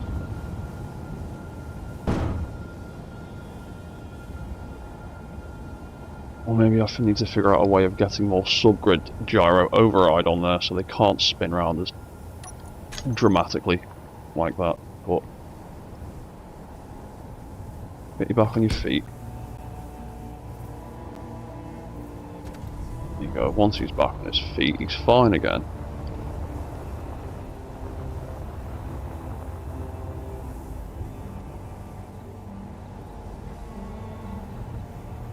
All of his arms and guns and stuff have activated. And that arm's pointing off in the distance. The only problem with putting the AI blocks in the feet is the feet would then become the control point for the mechs. And it would try and spin everything from the feet. And if you put 2 independent ones in each foot, they could end up targeting different things. And you would then also have the issue of gyro control, because the AI blocks need gyros on the same grid in order to move around. If they don't, they can't turn, they can't balance, and they can't try and correct themselves. One possible solution would be putting override gyros in the legs. There is that. I have been considering it. Yeah. If you put the AI control blocks in like a hand or a leg or a random part of the body, that becomes like the center of the AI control. The movement block really needs to be realistically like in the sort of same position that you'd have your control seat.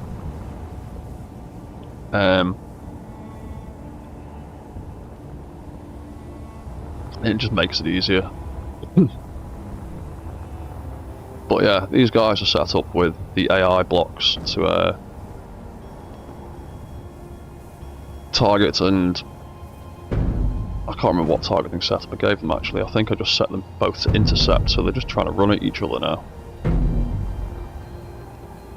But yeah, if you had them set to intercept like that, they could both just run at each other with melee weapons and chop each other to pieces.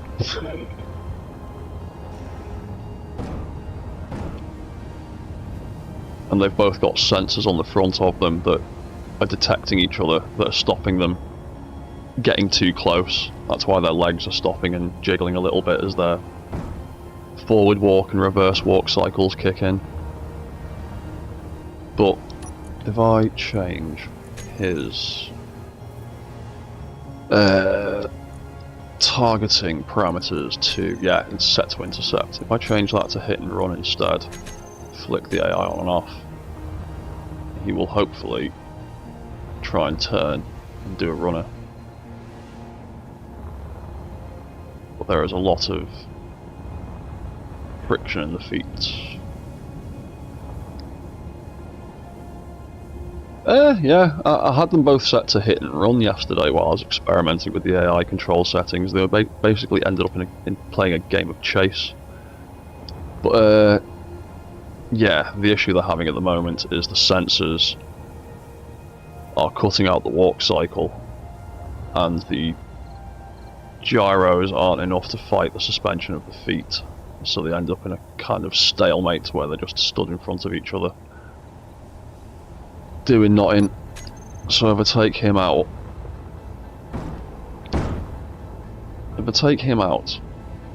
he will fall over like a dickhead again.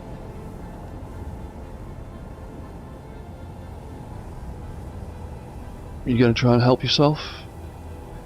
Do I need to put even more gyroscopes in there? You've already got 50. You've got 50 gyros. Come on. No. Still a bit still not quite enough for the amount of weight. So I might have to add a few more gyros at some point. But yeah. Now, I want him to, when he no longer detects a target, like he doesn't now, when he goes back to his patrol route, whenever the patrol AI kicks back in, basically when they can't detect an enemy, the task blocks take priority again with the AI, so that AI automatically kicks back in. So and when it kicks back in, it will automatically start again from the first waypoint and work through them again. Even if it was at like waypoint 3, an enemy appears, goes off and fights them, comes back to its patrol route, it'll start from 1 again. And you can set up actions on these things. And what I'd like it to do is when it no longer detects an enemy, I want it to turn those arms and legs off again. So if I take a copy of him, I'll put it over here this time so he doesn't spin around like a spinning top, like a ballerina. Drop one of them in. He'll go follow that patrol route. We'll make him a space pirate. He is not a bad guy. He is targeting that guy. That guy is targeting him.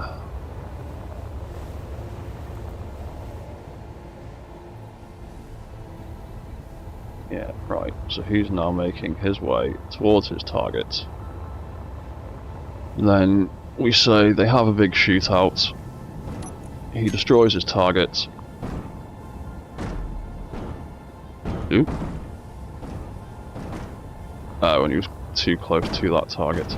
And now he's freaking out like an idiot.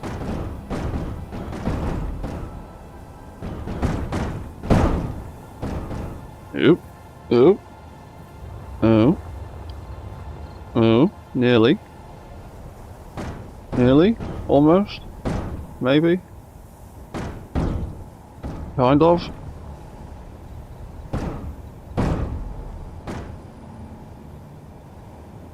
Nah. Yeah, definitely needs more gyro control.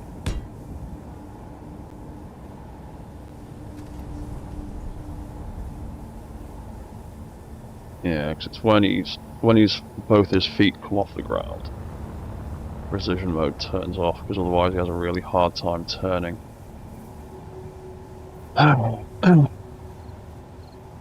But the counter side of that is turn it off and do that. Having precision mode on, if he tips off balance, the precision mode messes with the gyroscopes and they don't correct themselves properly, so you have to turn the precision mode off when he's off balance. It is a bit of a pain in the ass.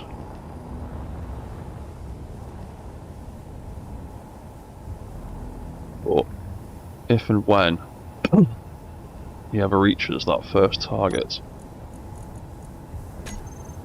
he should reset his arms and his turrets back to normal.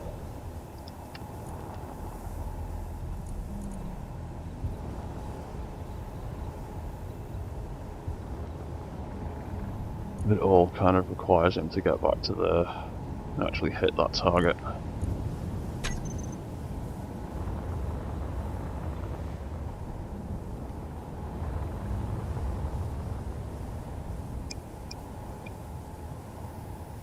Because at the moment, I can't figure out a way to make them automatically retract all of their weapons when an enemy disappears.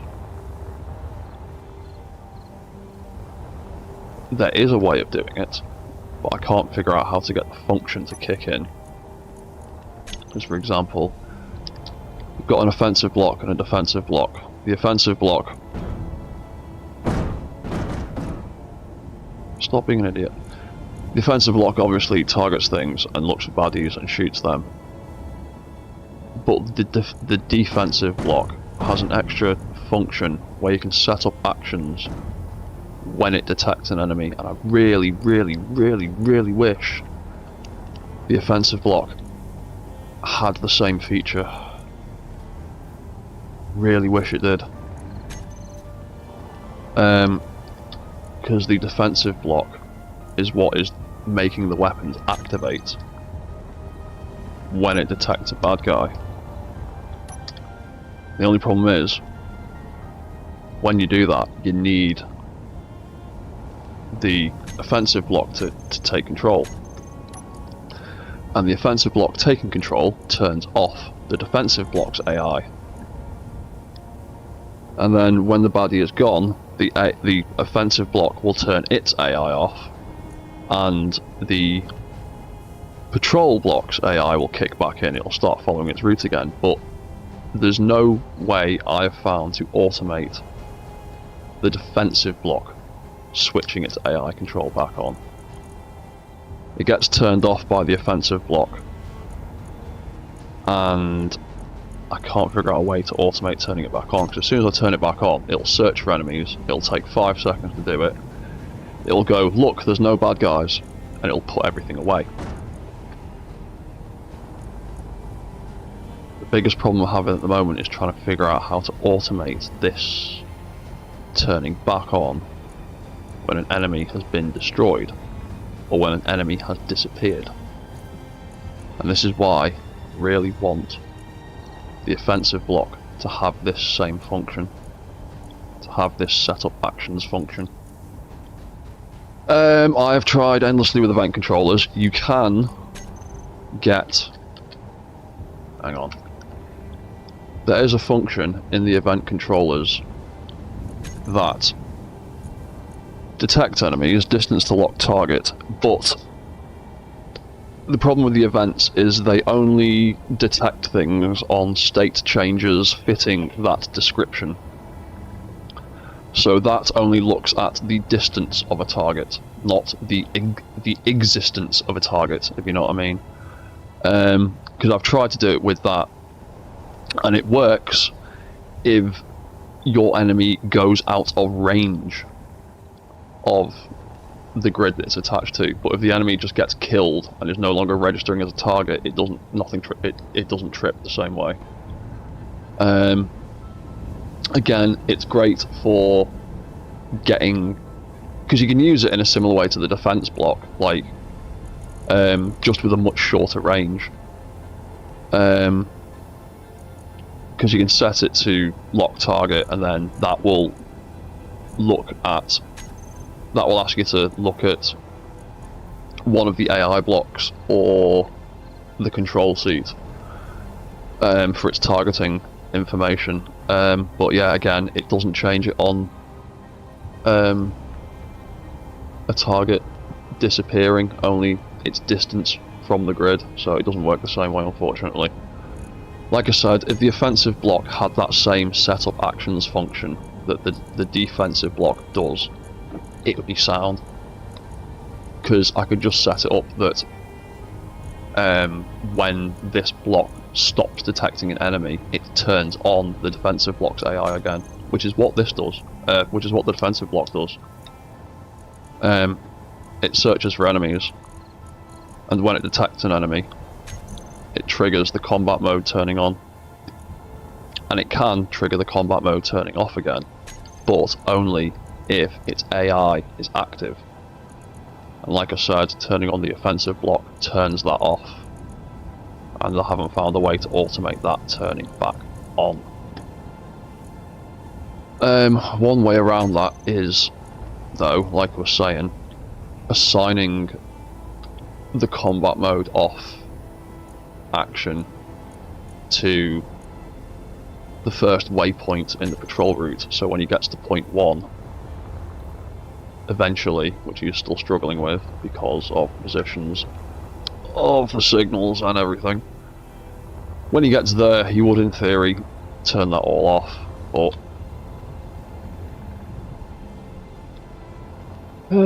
toggling your antenna work in that case, so it checks again within the radius. I don't think so, because toggling the antenna on and off only really affects your outbound broadcasting signal. Because if I turn off the antenna on that, where is it?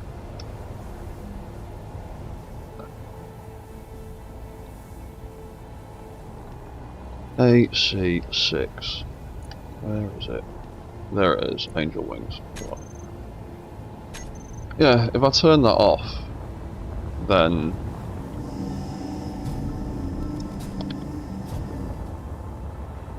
make a bad guy appear, it'll still, everything will still trigger in the same way. I don't think turning broadcast signals on or off has an effect on that other than visibility and like terminal access and stuff, like remote.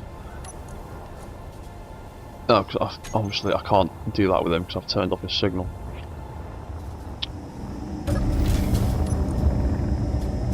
Where is it? Turn that back on. Control panel. And if I make this one a bad guy, get booted out of the seat.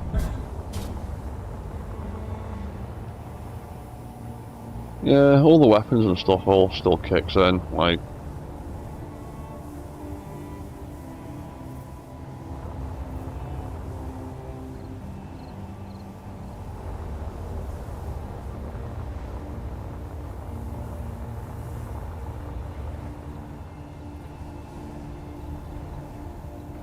Then, yeah, they're doing that. They're doing their little dance, and then they have their fight. He gets killed and disappears, and then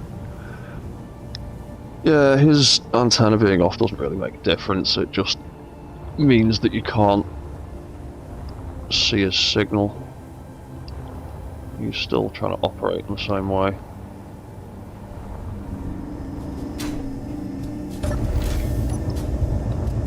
Yeah, what I need is I just need Keen to stick that that actions function into the offensive blocks, and I'll be happy then. It'd work fine, because you can set the defensive blocks up to like respond to different kinds of like enemy behaviours and run off to either just away or to a GPS location. You can set up all sorts of things like that. But yeah, it's got this extra setup actions function that literally just, as you can see here, slot 1, first enemy detected, slot 2, no more enemies detected. I really don't get why the offensive block doesn't have the same thing, seeing as it works essentially the same way. Like, you can add weapons, you can remove weapons, you can set up all the different parameters like the defensive block, but you can't set up any kind of response to enemy targeting.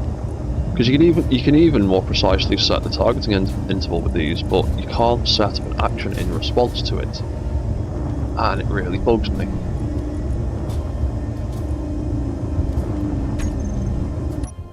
That would solve everything.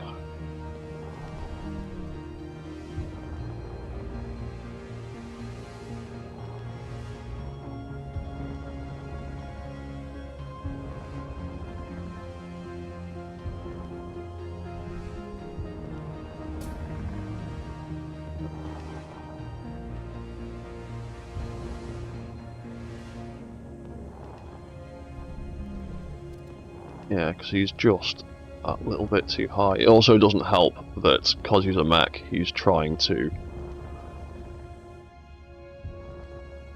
hit a central point, and his walk cycle naturally makes him swing left and right a bit. Like these kind of like AI patrol systems work a little bit better if you're doing things like multipads, because they've got more points of contact on the ground, and they have a bit more of a stable kind of walk cycle. They wobble around less.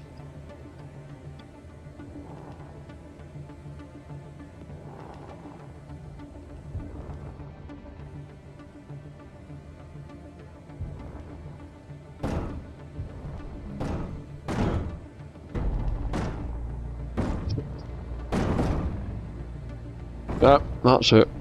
You just fall over.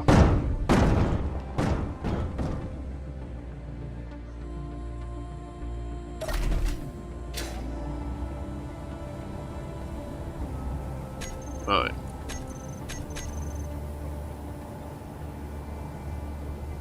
On the subject of you going on your arse every 5 minutes,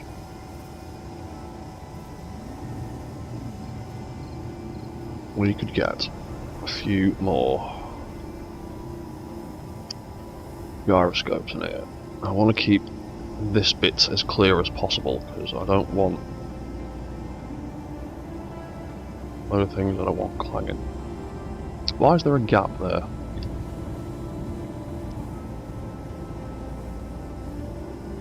Oh, because I reshaped a few things, that's why, didn't I?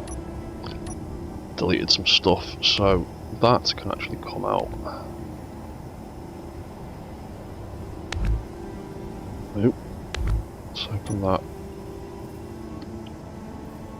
You're trying to move, but you're just not quite strong enough, are you?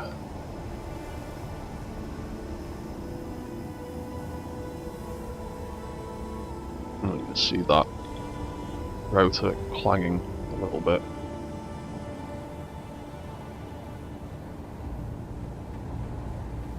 Oh, you're doing it a little bit. He has got almost enough to get up from a lying down position.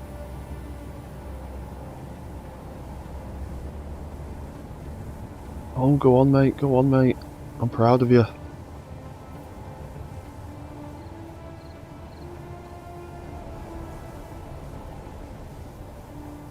So yeah, this here is just a balancing act between the amount of mass in the overall grid and the amount of gyroscopes it's got. Once it gets all the way up, the sensors in the feet will trigger and it'll let it stop walking again. I might have to refine them slightly. He's nearly there, he's nearly there. Oh, there he goes. There he goes. He managed to get himself up off the floor that time.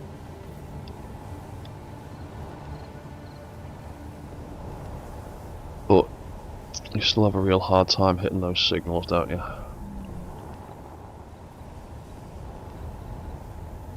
Yeah, because sometimes they will spend all day trying to hit it. And sometimes they'll take 3 attempts and just go, nah, give up. I'll move on to the next one.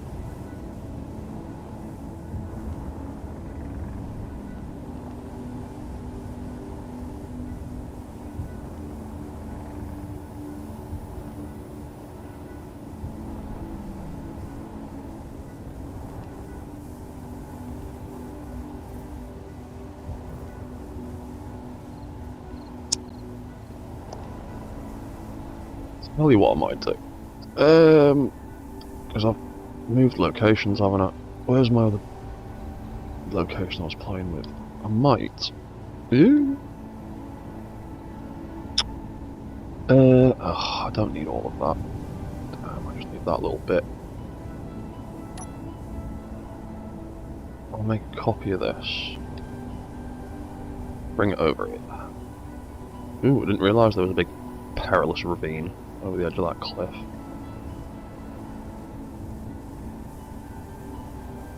Dun, dun, dun. Moving too quickly. You know what? Just drop back into my body.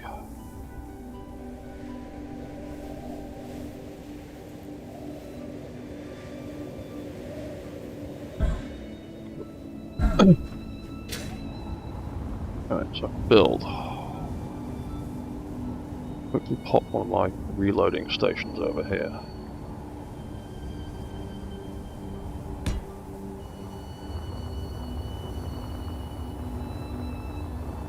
How far is that? Well, actually, that's a bit far away. You know what? I only really want this section anyway. The rest of it can get binned.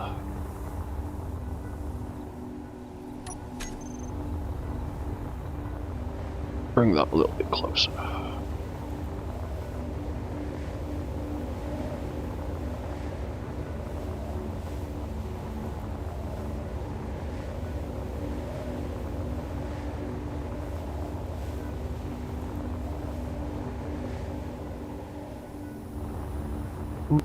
You're tipping over. You're getting there. You got yourself stuck on a weird angle again. Oop, there he goes. Let's make this a bit closer. Yeah, give him a clutter. Right on the edge of the grass, that'll do.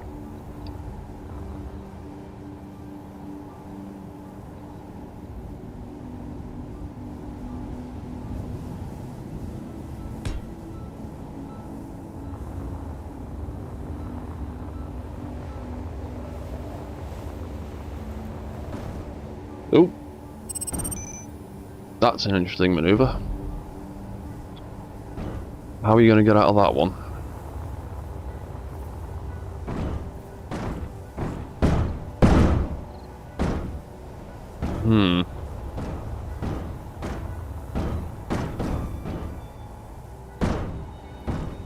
Yeah, it's a good thing I've not got damage turned on, because that just smashed itself to pieces doing that.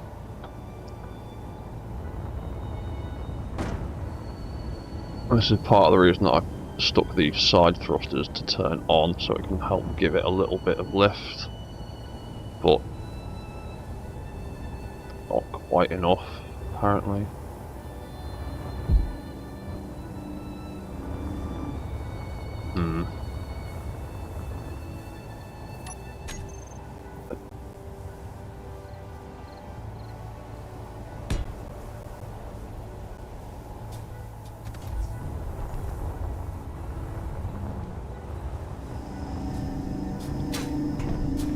Right, so these relays. I want to set some of these up.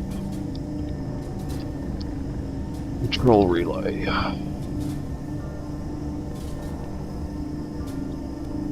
Guard relay.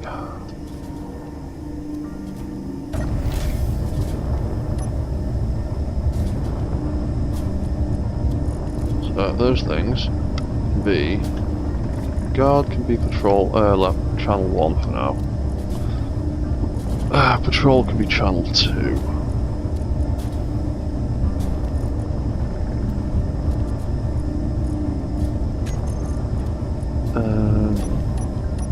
When it does its thing,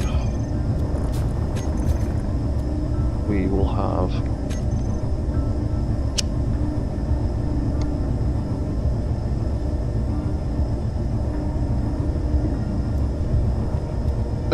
now we can just have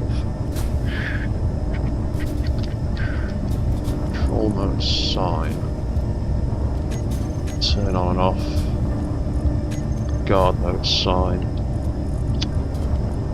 It's not easy to send device. Guard mode sign can turn on and off.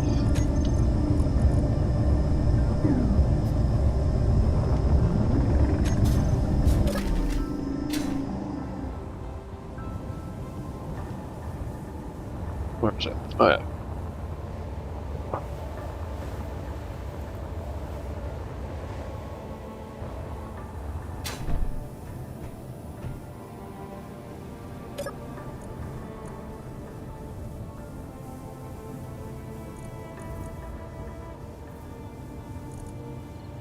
Let's do relay.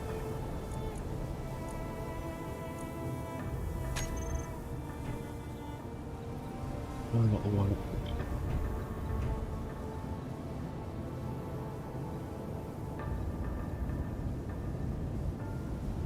Oh yes. Yeah. Because you can. Yeah, you can set up actions. Oh yes, because the action relays have a dual set channel and send signal function.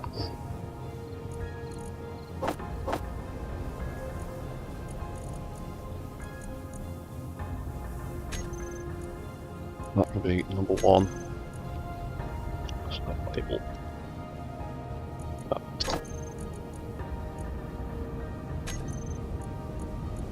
could be number 2. Set label control. Now that button. Yeah, there you go. You see stops off in the distance. If I hit control button, guard mode button rather, everything kicks in. He'll do a 180, nearly tip himself over because he's an idiot. And bipeds are inherently wobbly. Eventually, he'll get himself back on his feet. You can see him slowly tipping back to center because he needs a few more gyroscopes. Then his feet plant on the floor, sensors kick in, reactivate the walk timer, and he can come plodding his way over here now. Hit that again. He will stop and reset, and he's now in a default position with no controls active other than his tilt control. There you go, he's active again.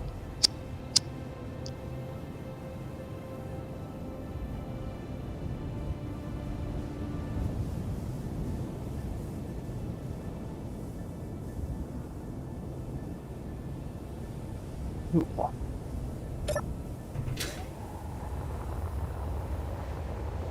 patrol mode works, I just need to possibly rejig some of the AI blocks. Because the way that he steps and walks. So we could also tie in broadcast controller. Because I like this thing's cool. I really wish Keen or some intrepid modder would make something that works halfway between this broadcast controller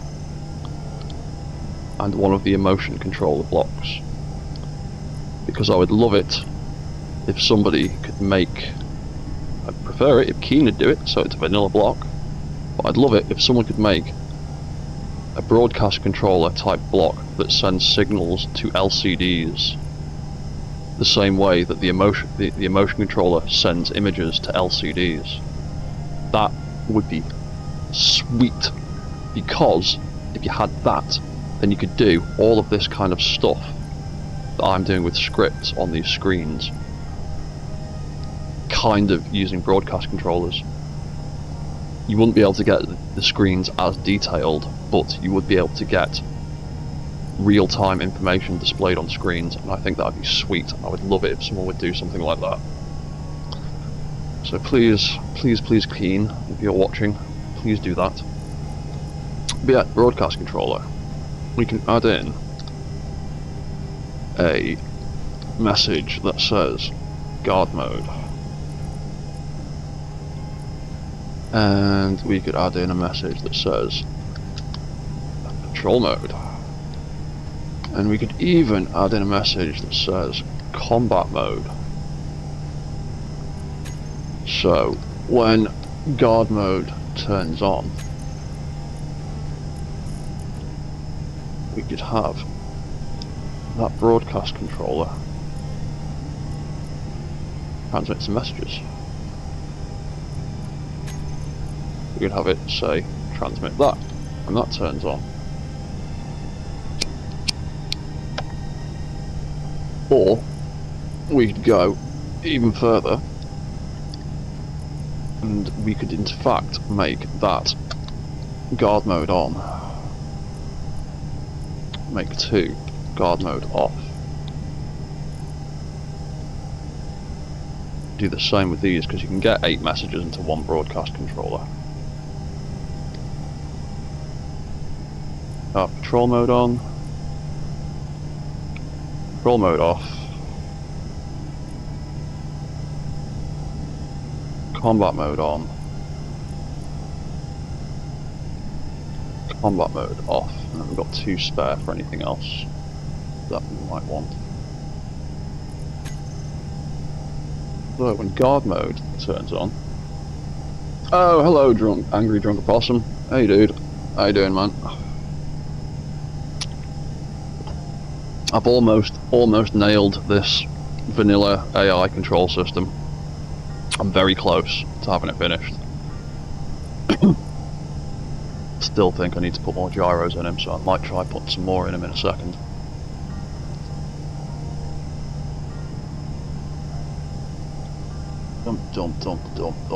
So what did I want to do?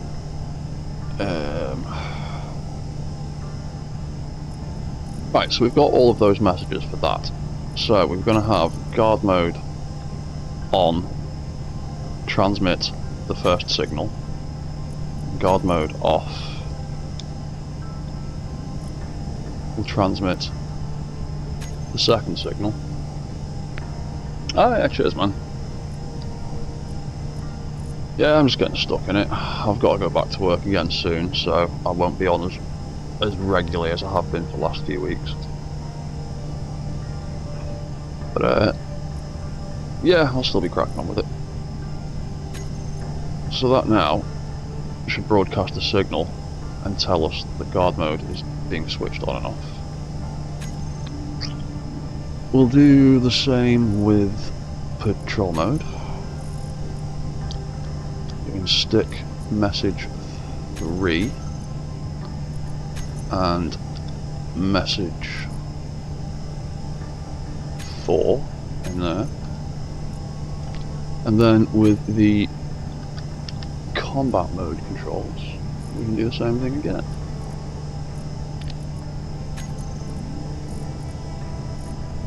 We can have broadcast, transmit, what was it? 1, 2, 3, 4, 5 and 6 was the last two. So 5, combat mode off, broadcast. Have that at the end.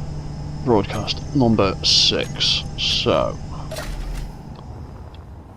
let's quickly chuck. Oop. Spectator mode going far too quickly. There we go. My mouse wheel's getting a little bit worn out now. So we... what are we looking at? If I stick another 4 gyroscopes down here for now. Don't want to go too crazy because gyroscopes weigh 600 kilos each. And I'm at that point where weight is starting to become an issue. I'll stick them there and there.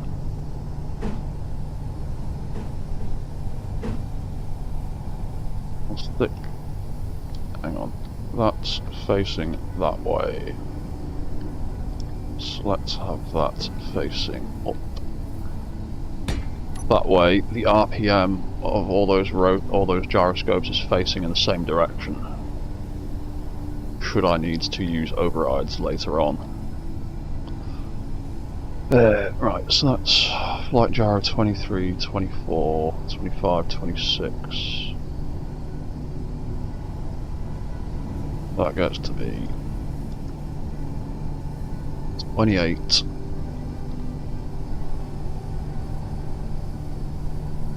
29.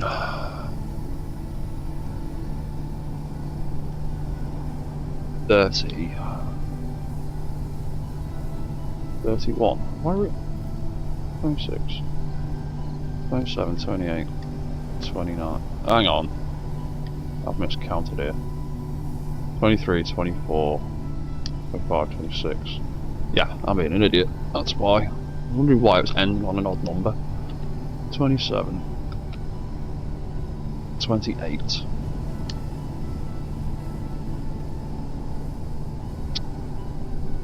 29 and 30.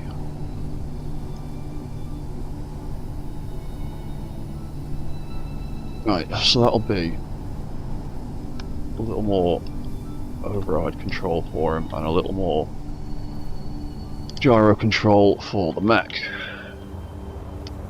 So where was... it was all the way over here, like half a kilometre away. So now if I hit button number 1, we get a little signal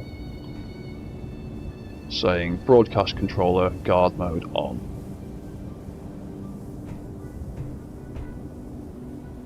And if I rename that broadcast controller to something else, guard mode off, combat mode off. Yeah, because there's a timer in there that triggers the combat mode off a sequence to make sure it's definitely off. Roll mode on. And off he goes, doing a little spin like an idiot and landing on his ass. Because he doesn't do well at doing 180-degree turns.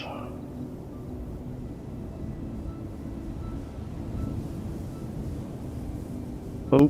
Those extra 4 gyros, just enough for him to get off it. Ooh!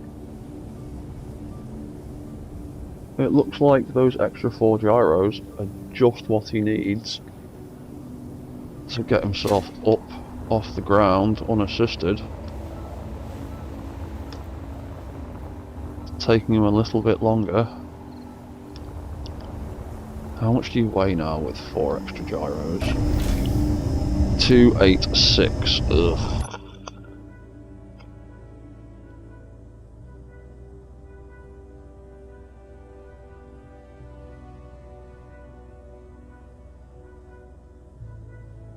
There you go. He corrected himself. And off he goes. To do his thing.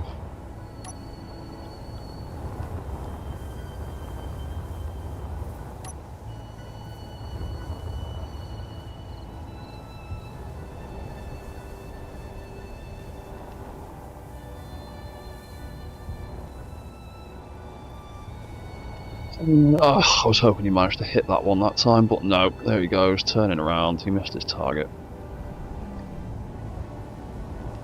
Oof, you do a big spin there, don't you? Yeah, it's because you've got so much weight on the back.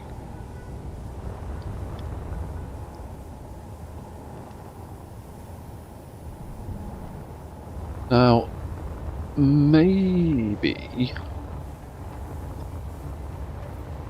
Now, is patrol setup obviously it's obviously inherently a little bit tricky with mechs because of all the bobbing and weaving. That turns off patrol mode, that turns off combat mode. I don't need to see that AI movement block anymore. I know it's in the wrong place. I know it needs to be dropped to block down.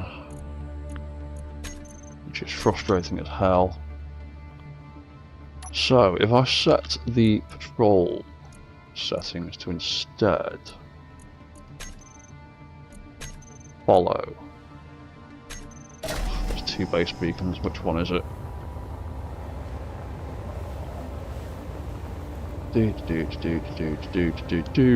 Let's call that one Base Beacon Alpha.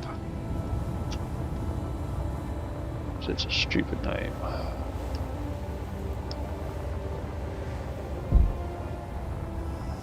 Because I've done a lot with waypoints, and I've done a lot with following player. But I've not done a lot with following static grids. I know trying to set beacons on mobile grids as the home target for things like this can cause massive lag issues as the game tries to calculate lots and lots of things. Minimum range from home, call it 50. Maximum range from home, call it 100. 50. Wander when idle. If set, grid will wander to random positions within the minimum maximum range of home. Yeah, go on. So, if we then jump out, where are we? Back over there again.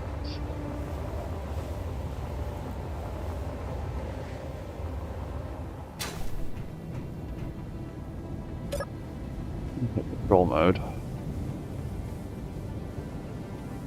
He will start making his way over here.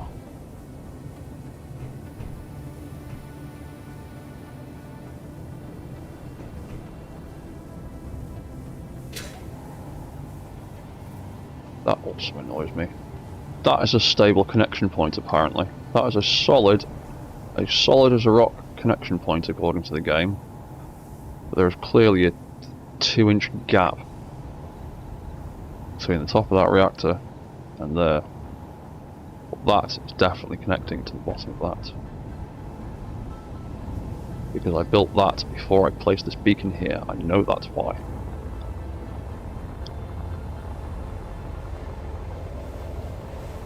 So what are you doing then?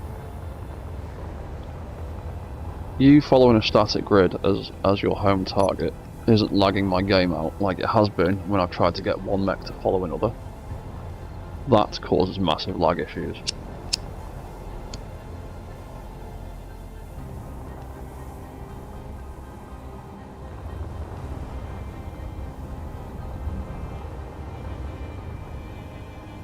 So you're just going to slowly plod your way along. if I stick another one a bit closer.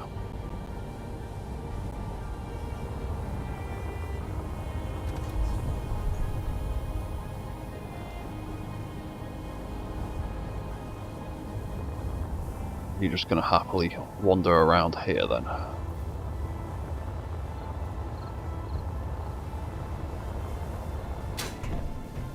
Turn them both off, because they're both set up with the same signal relay channel, so they both respond to the same controls.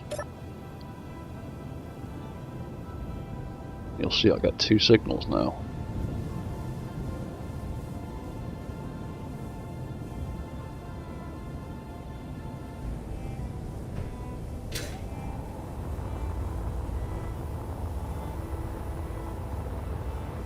So yeah, he's just gonna row himself over.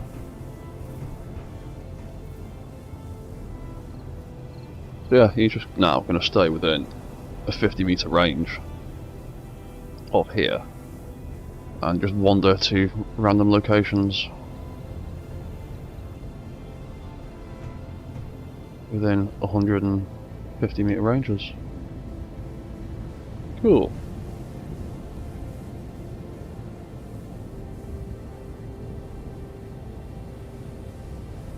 So yeah, you have like a bunch of these things, if your game could handle it. I know that my game gets a bit moody when there's more than like 3 or 4 of these things in a game. But yeah, you could get away with at least having one giant mech in your game, patrolling around at your base, looking for bad guys.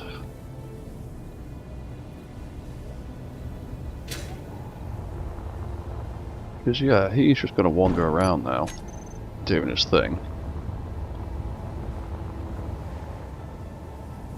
He'll just be looking for bad guys. And then, on the horizon... behave. Behave!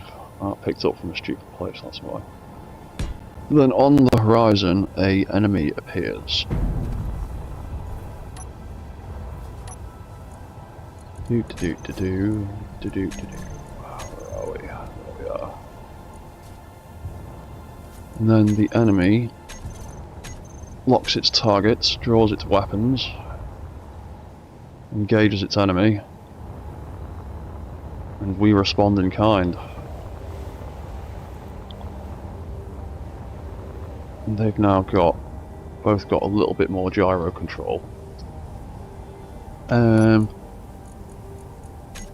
Oh, and I can't remember what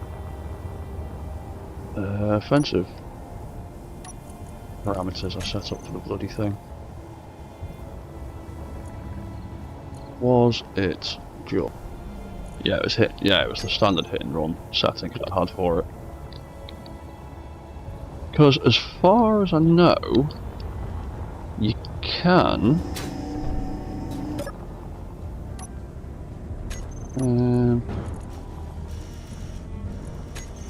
where's the timer? Any timer, it doesn't matter which one. There you go. As far as I'm aware, the AI defensive block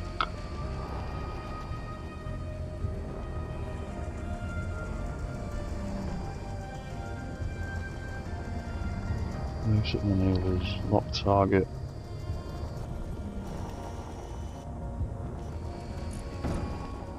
Oh, that's the defensive block, I'm looking at the wrong one.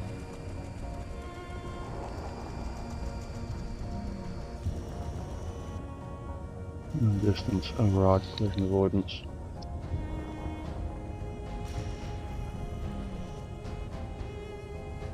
The closest weapons.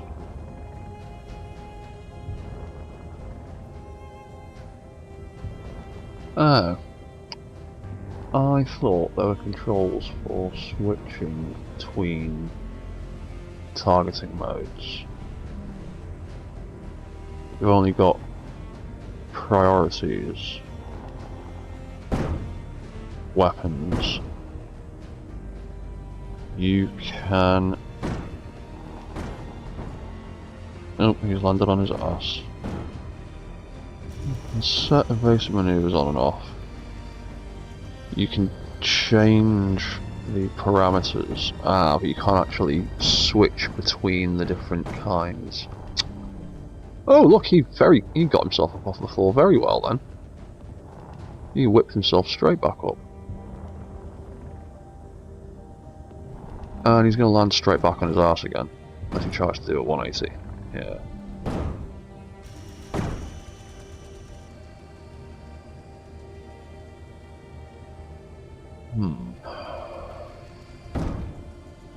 Well, that idea won't work then. You'd need to have multiple offensive blocks if you wanted to have different targeting parameters. Yeah, that sucks.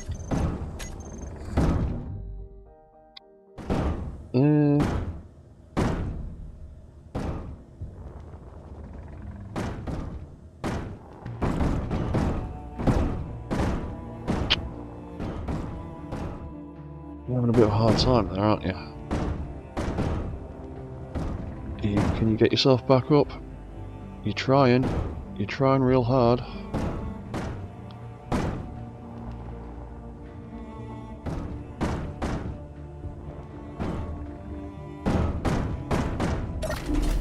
Because I'm in you and I'm throwing your weight off.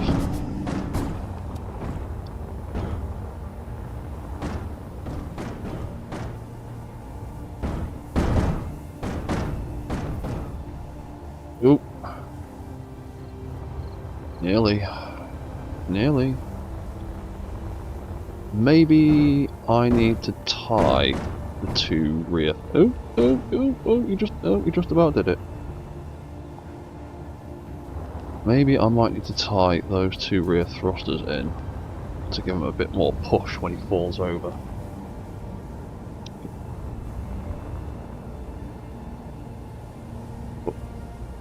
We don't like doing that big spin. Stop trying to do a big spin.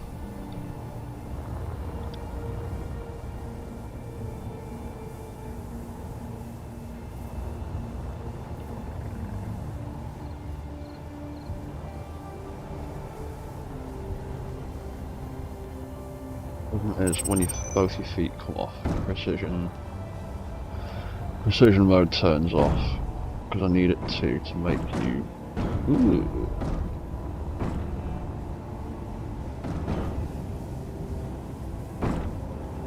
Yeah. Adding more gyros has given them more control. It's also made them slightly wonkier.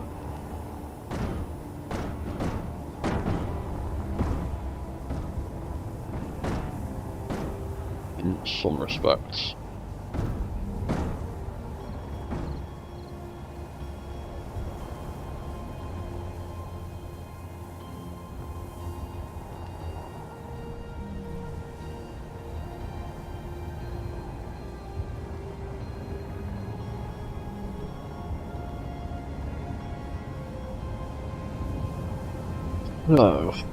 Oh, this gets more complicated by the minute.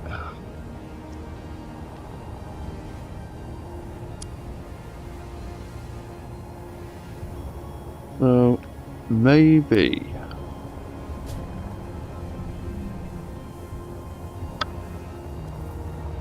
the extra gyros could only kick in when he falls over, so that they can help him get up.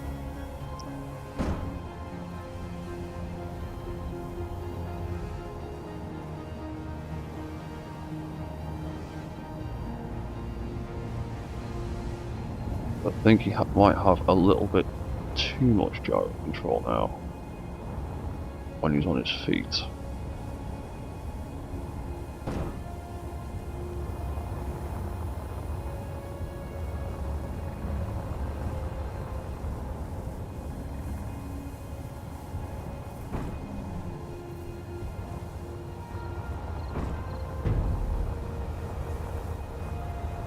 Is that gun still connecting with the knee?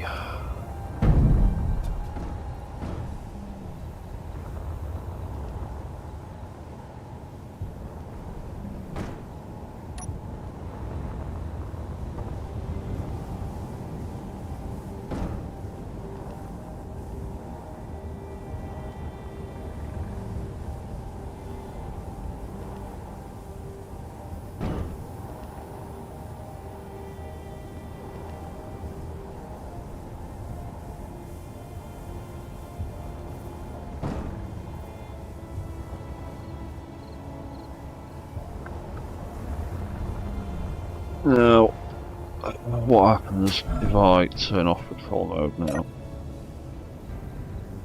Yeah, it won't send a signal to him because he's an enemy. How well can you respond when I control it myself?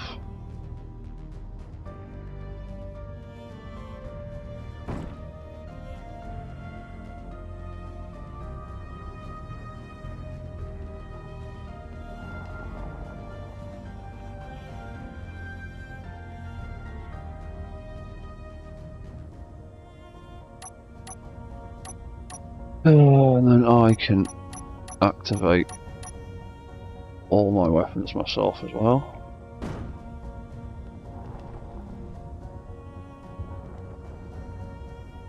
And I can just follow this guy around and bully him for a little bit. And taunt him.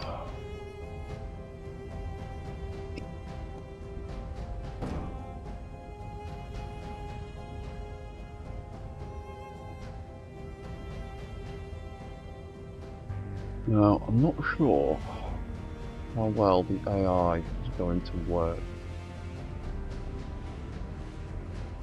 with light mode, because that would be interesting to try and do, but I think I'm going to have issues with the way the arms work. Yeah, you keep running away from me. I'm going to chase you into the hills.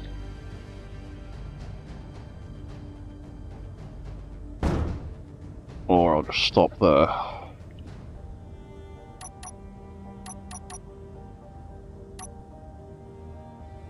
Then off walk mode. Then on flight mode.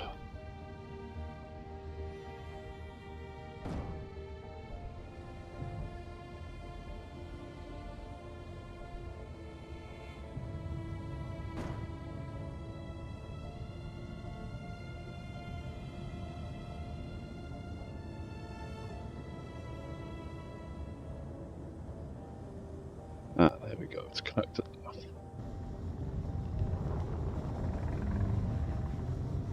How are you going to respond to an aerial target?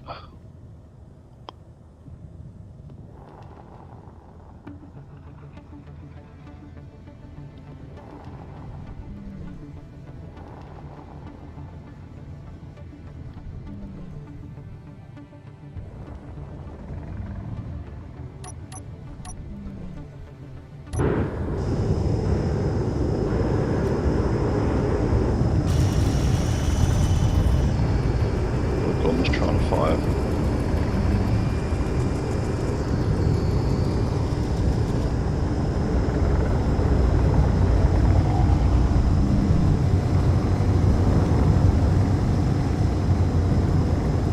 Now, some of those gyros, they should all be off, but some of these are still going to have the overrides switched on. Yeah. So it's 27, 8, 9, 30. Should be off. And they need to be added into here. 26. Ah, crap. Stick them there. Flight gyro. 26, 27. Hang on, no, it's 27, 28, 29, 30. Flight gyro. 27, 28, 29, 30. All of them. So yeah, now we've not got any gyroscopes fighting us as we try and fly.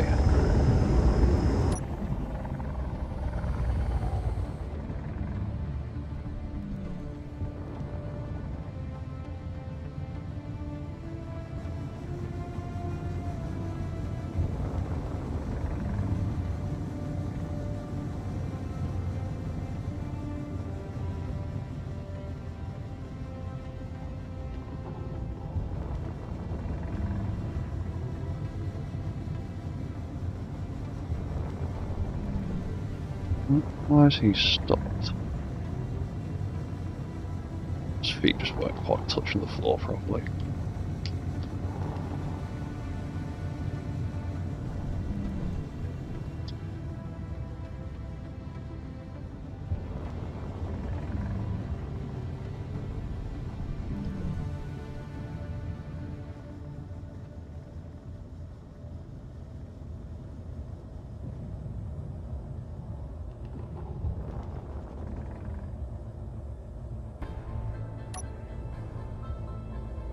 What would happen if I'm flying and we had the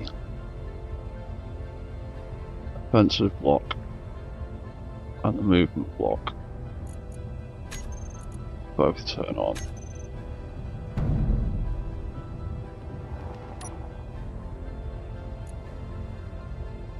And if we had the AI turn on, precision mode on for a minute, and turn on the combat AI, what happens there? Yeah, I thought as much.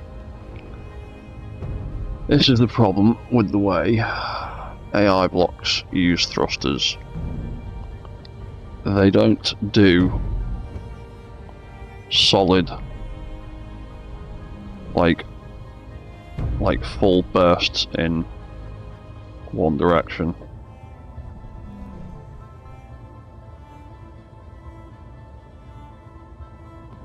They do lots and lots and lots of tiny little stabs.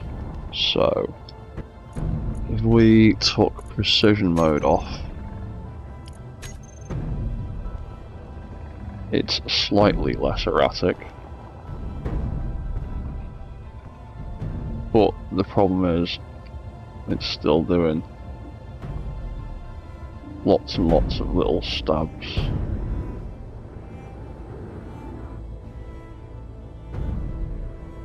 The left and the right to center itself.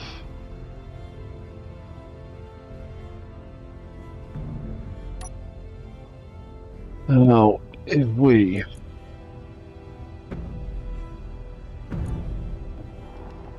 course I can't select multiple ones.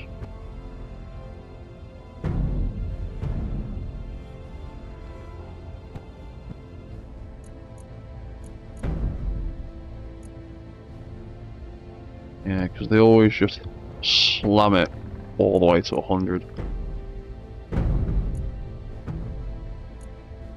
Now if I made flight left and right all the way up to 100, is that any less jiggly left and right? Not really.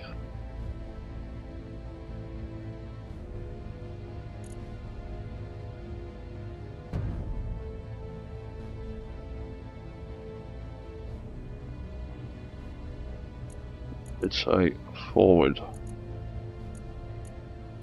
and reverse all the way 100.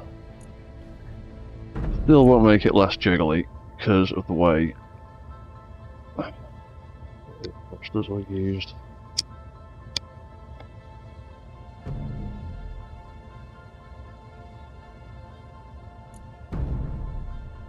That ain't gonna make a difference for that.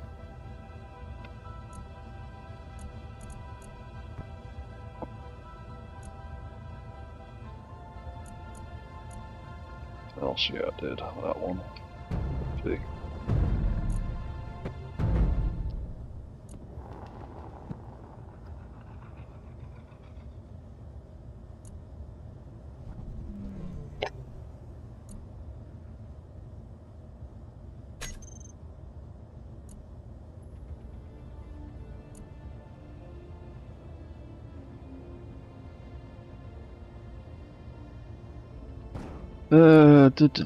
Flight thrusters. If we turn them off, he will work more sensibly.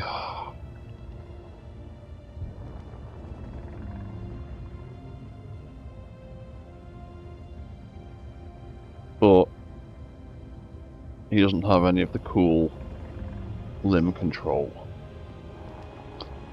Turn them all back on. He can move his arms and legs, but he's all jiggly because of the way the thrusters work.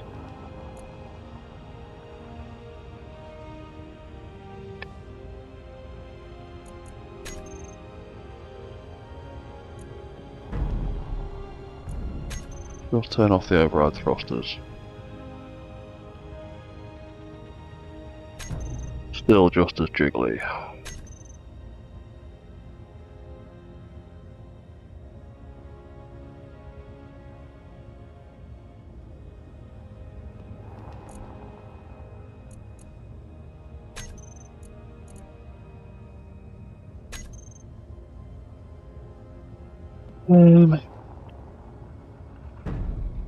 Offensive block.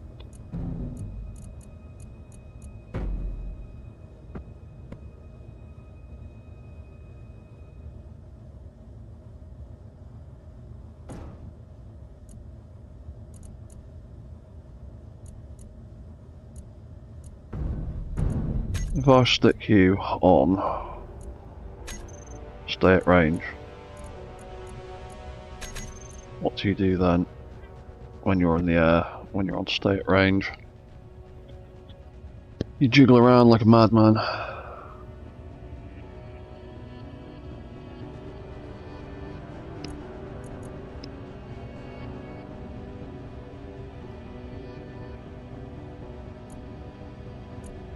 And that's probably also because the turn thrusters, turn gyros are doing stuff.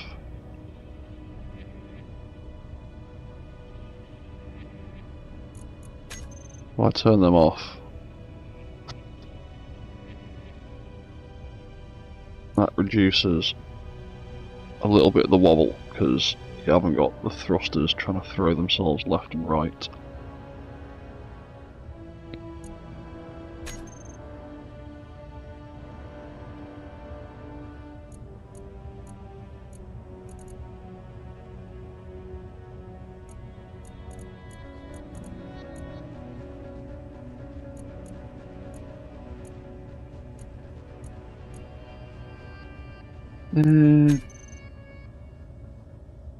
What does that do? The evasive manoeuvres selected, all you seem to be doing is getting stuck up there.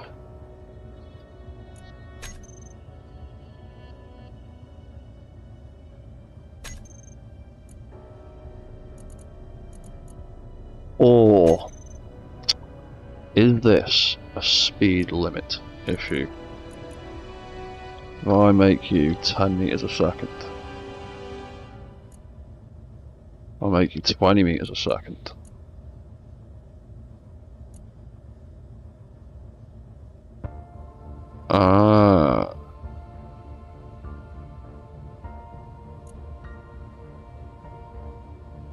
That's a slightly more reasonable response.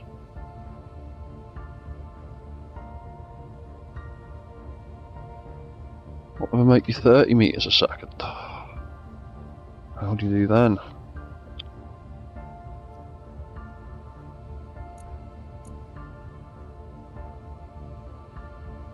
Oh, that's not too bad actually.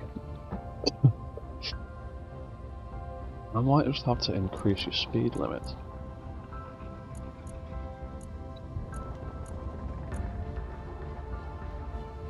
What if I slightly increase your pitch angle so you can pitch down and stuff?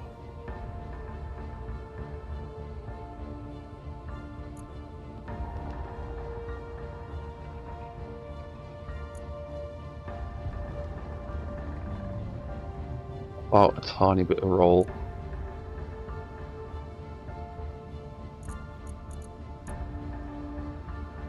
Okay, this doesn't actually seem too bad. I just need to set it at the higher speed limit so it does longer bursts, I think.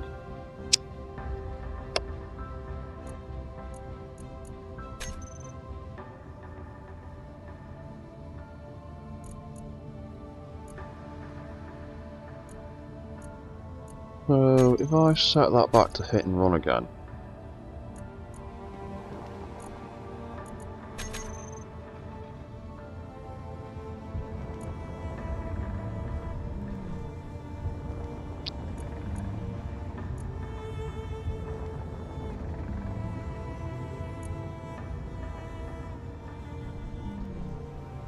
Ooh.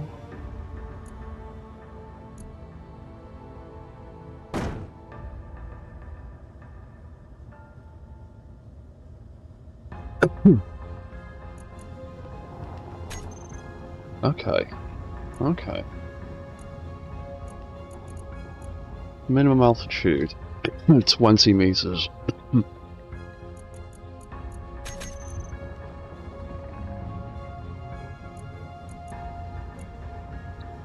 Roll 5 degrees. Realistically, I don't want you rolling at all that much. Bit of pitch is alright.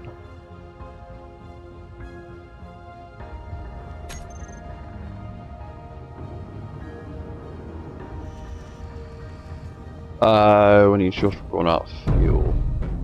That's why the legs have stopped moving.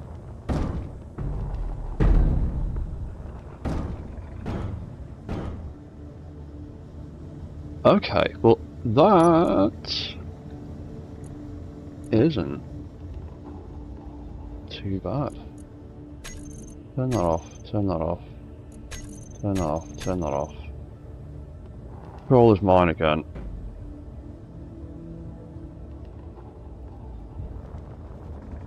Everything's stuck on. Run out of fuel.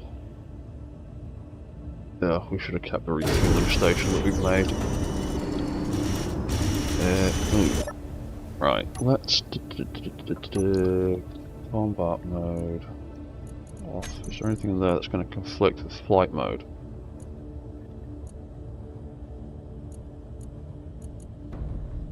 No, shouldn't do.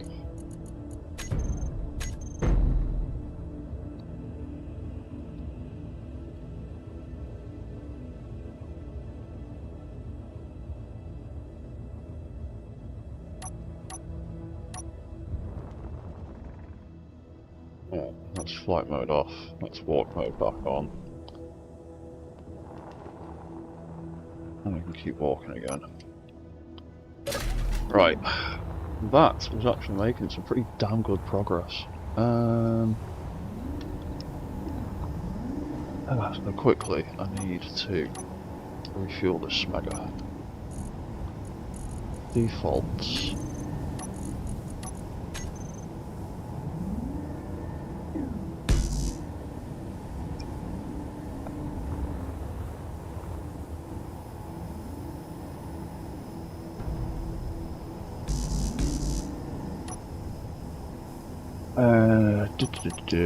Connector.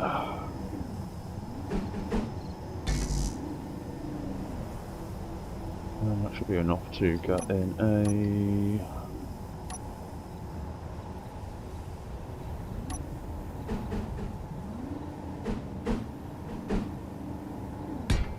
Yeah, just a couple of them in.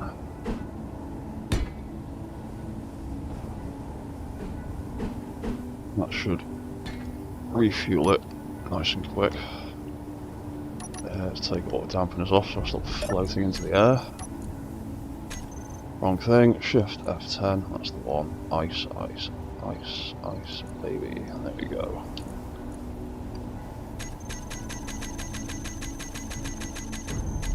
I'll just stick a load of that in there.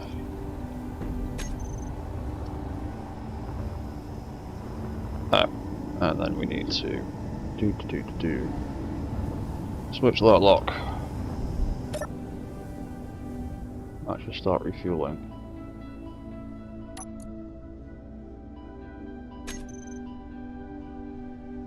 Oh, it is just really, really, really slowly. Oh, it's because only one of them's got any fuel in it. Because I didn't do the smart thing and stick a big ass container on the back. There we go, that's the one. Spawn a buttload of ice in there. Hopefully refuel a little bit quicker. not much.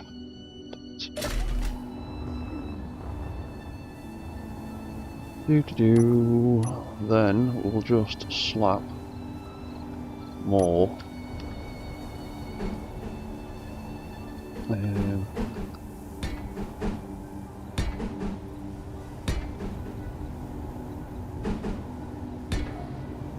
Just slap more of them on. Come on, you can go quicker.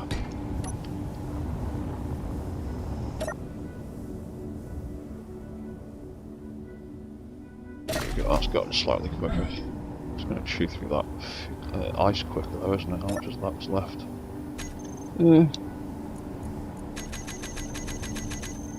All that bit. Maybe slap some more of them on. We just need to get this thing filled pretty quickly. Fuel lasts a decent while.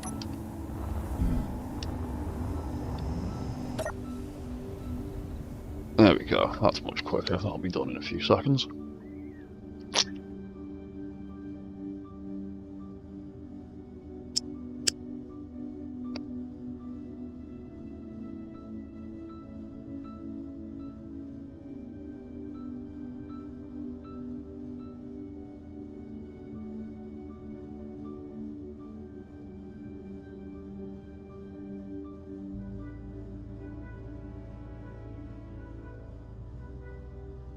And it's nearly there. Cool. Right.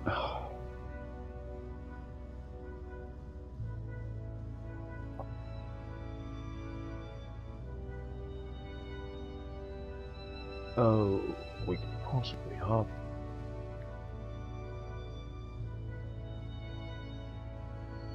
like an aerial combat mode.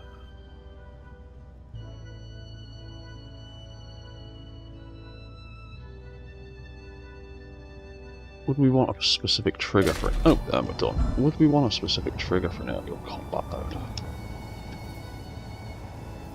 mode? Right, let's chop that out. That turns off the... That turns off that. That can go in the bin. We are full of ammo again. Fuel. Why is that spiking? Have I run out? Oh, I have quite possibly just burned through all my uranium.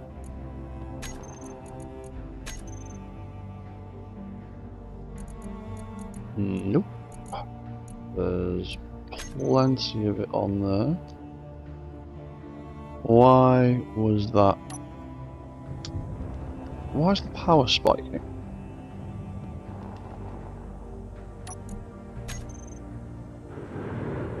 What is switched off?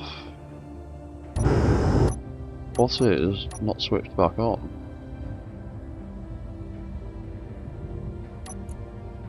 Is it something to do with my reactors? Something switched off? All blocks on. Is it something to do with my batteries? Auto, and auto. Reserve battery should be off anyway. Why are you suddenly power spiking? You shouldn't have any power issues.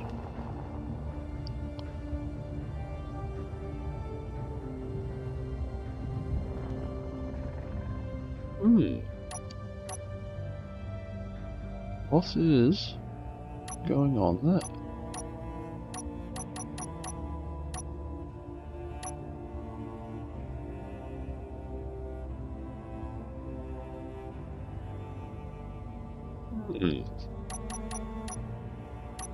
Interesting.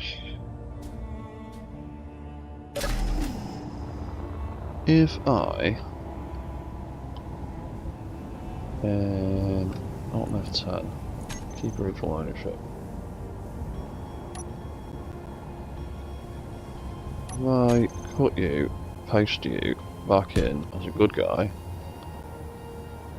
and one of mine again, and I turn your patrol mode off. Oh, that's just turned yours back on because it's an on-off trigger. Nuts. I forgot about that. I need to make it a definitive on-off switch, don't I?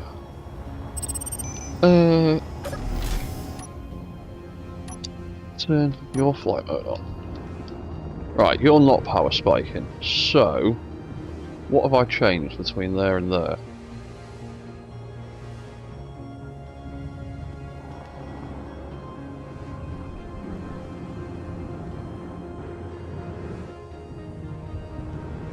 That's operating at 80. And it's got 75 fuel.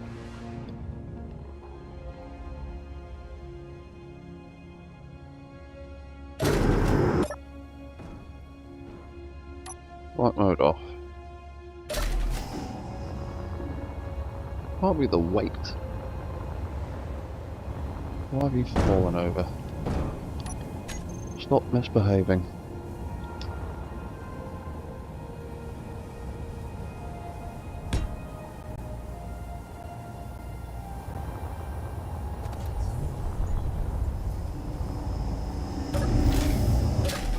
Runway 286.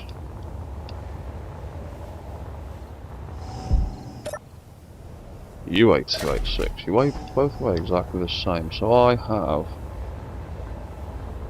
turned something on or off. That shouldn't be. Why do you keep falling over?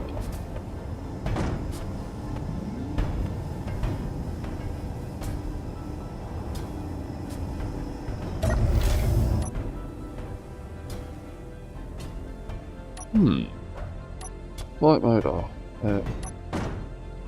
Walk mode off. Flight mode.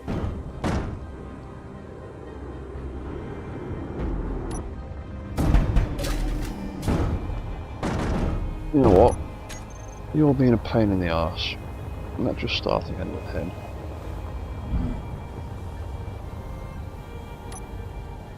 Because there wasn't any difference.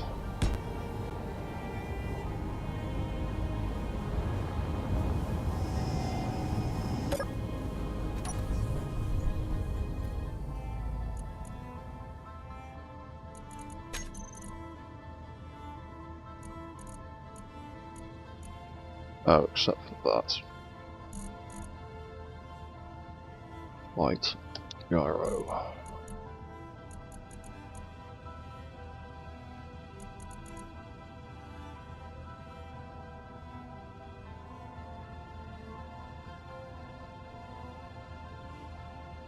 Be sick. Yeah, so 27, 28, 29, 30.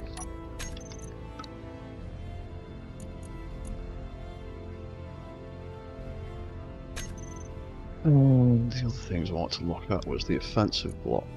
That was going to change, wasn't it? Oh no, we're going to keep that on that. Keep that on all of that. Was the movement block we were going to increase to 30 degrees, 20 meter height, 10% pitch, and I'll leave the roll angle off.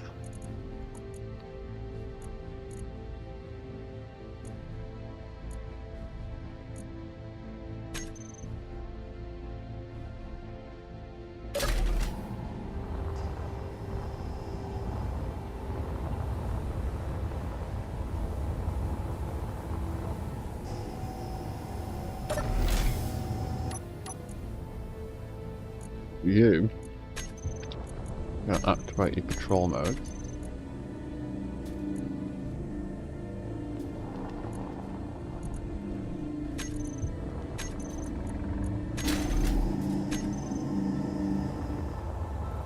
Make you bad guy controlled.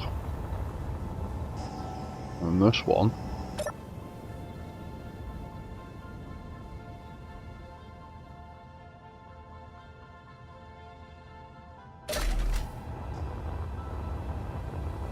Hmm.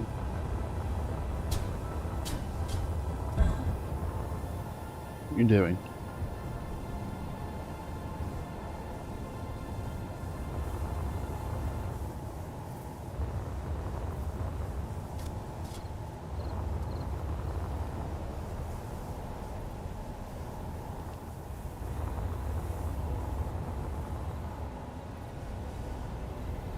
Hmm. There's still some bugs in that system, I think. Right, so that one following us around, doing his little dance. We're going to take flight. Not completely burning ourselves out of fuel. Not. Right, so then we're going to fly over here, on the way a little bit.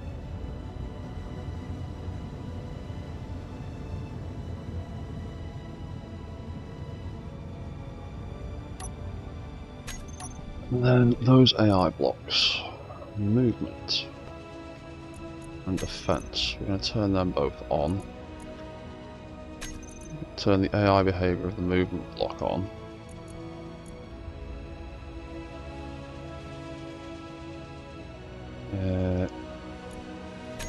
Nothing else should be on. And then the offensive block behavior. Oh yeah.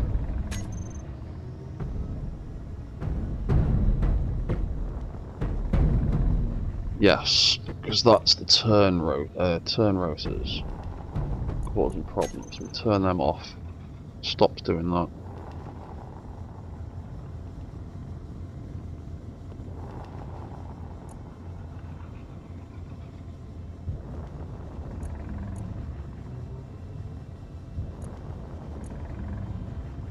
Does that? He flies like that.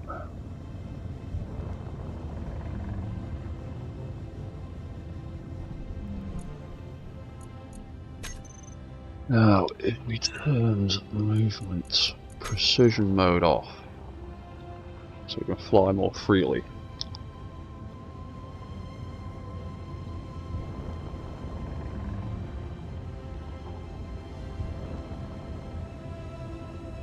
You know what? That's not too bad.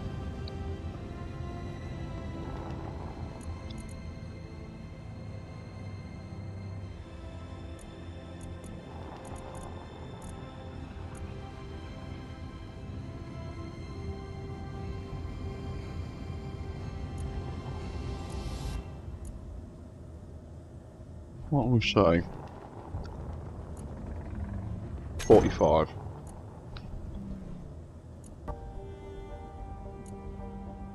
What if we give him a little bit more speed? Minimum altitude 20. 10% roll, 10-degree roll rather. Maybe a bit more. 20-degree roll. What can you do with a 20-degree? Do you go a bit weird?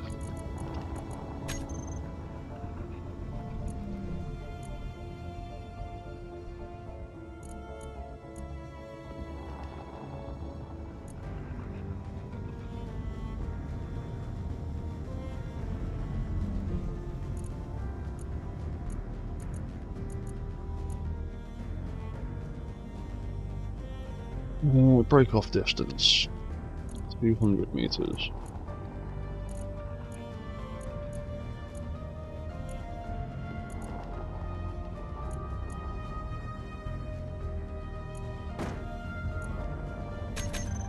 And that on and off again.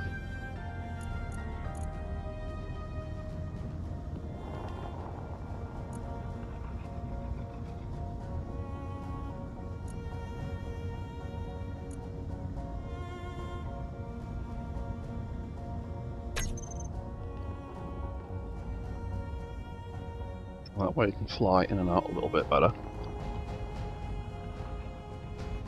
Ooh, something is maxing power out. Oh, what's doing that?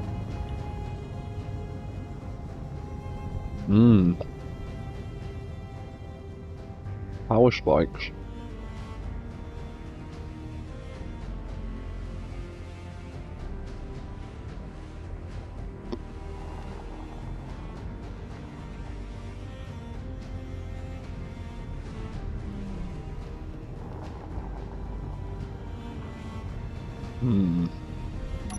Damn.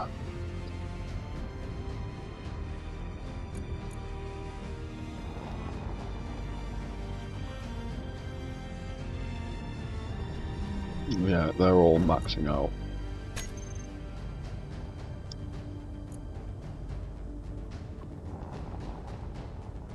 Ah. Maxing out.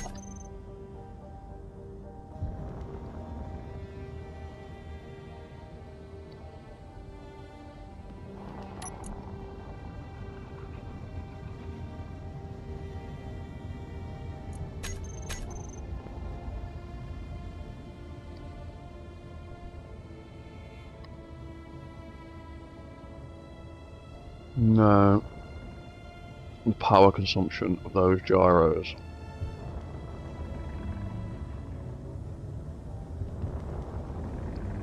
isn't making a great deal of difference.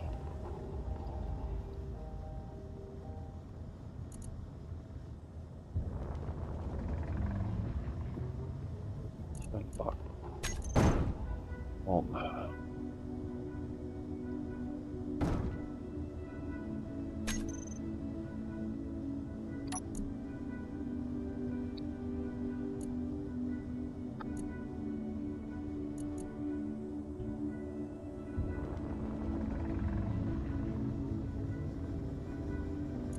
Might turn 24 of those wheels off.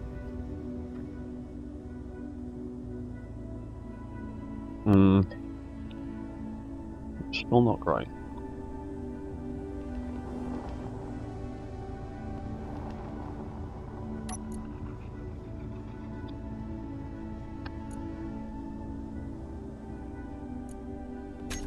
Turn them both off. Turn that off. Turn that off.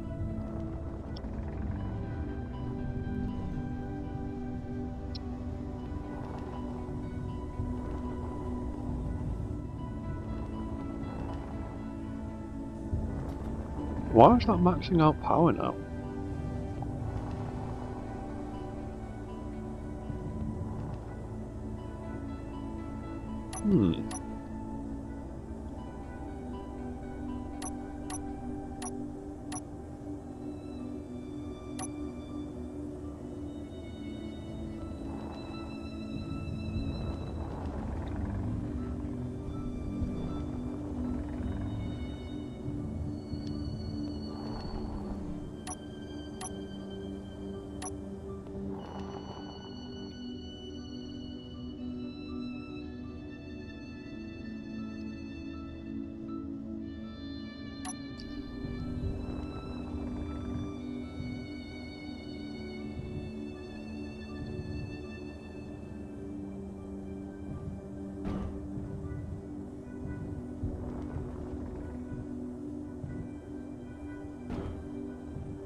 What's going on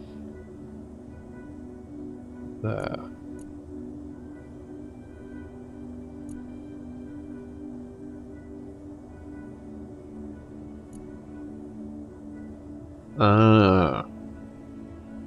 Why is all that stuff still on?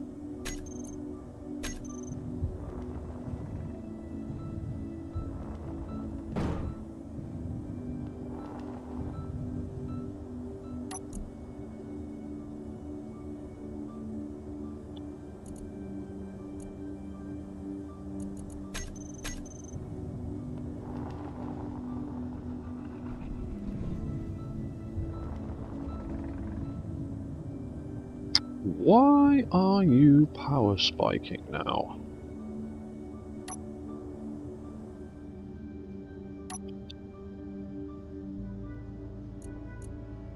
Some of your batteries run out.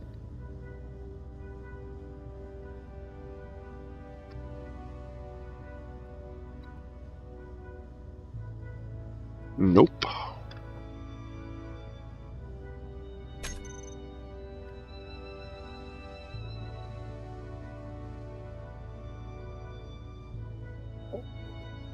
Possibly causing all of that power drain.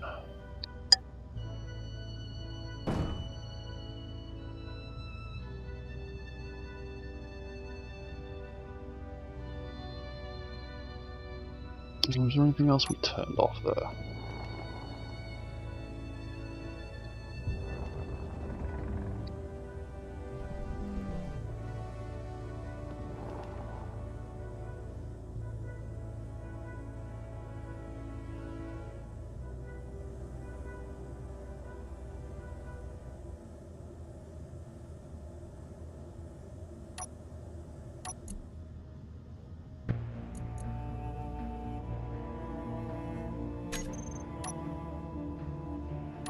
On.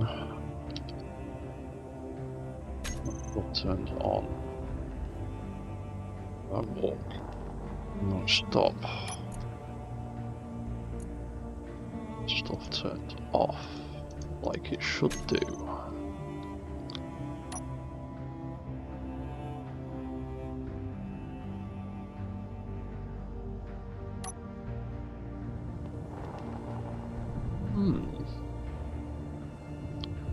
What is draining all that power?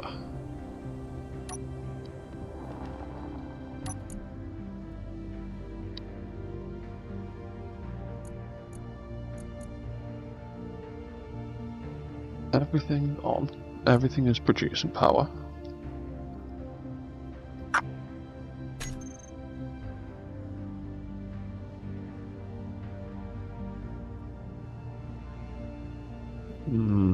What a conundrum.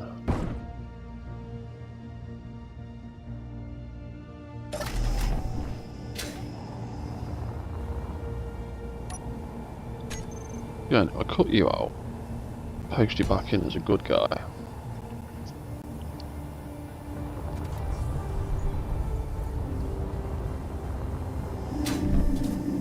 Ooh. Fall over. Ooh, can we get... it's really hard to get in the back of him when he's moving. He walks and jiggles about a bit. Right, stop. Cool. Right, we're in ya.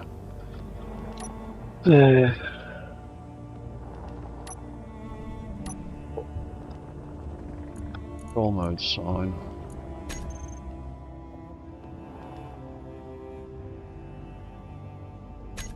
Everything resets back to normal. Oh, your power spike. Wow.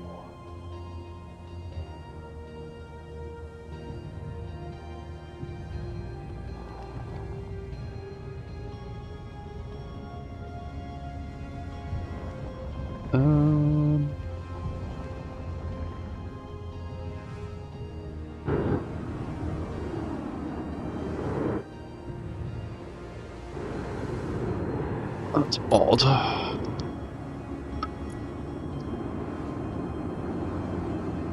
They're both on.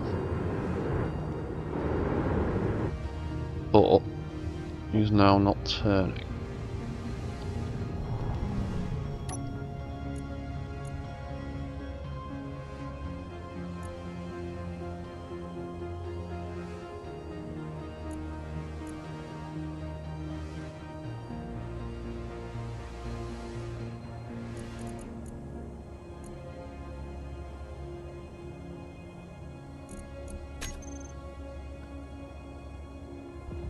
Thrusters. I'll turn some of these off. No.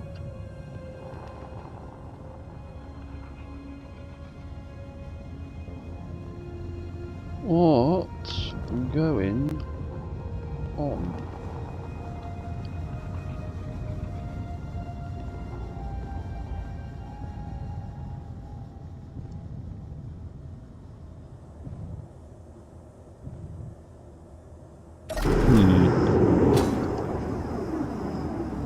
Strange things are going on. I'm not sure what I've broken. And what went on?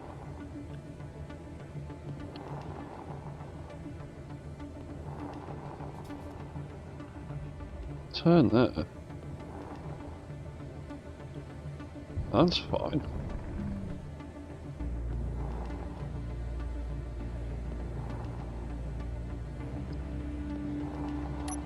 Turn that off. Turn flight mode on.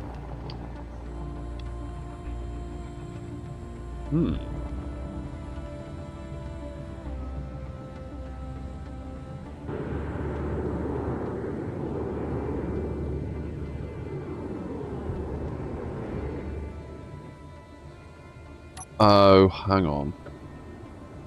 Wait, no, it couldn't be.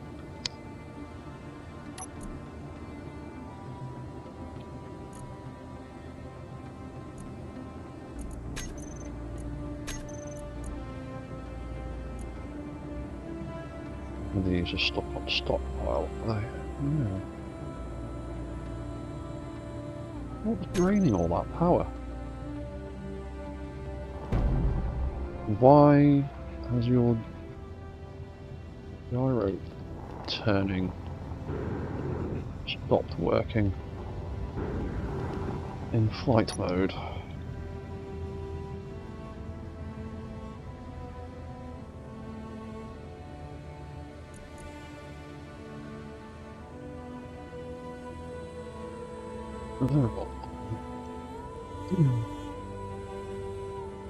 Okay.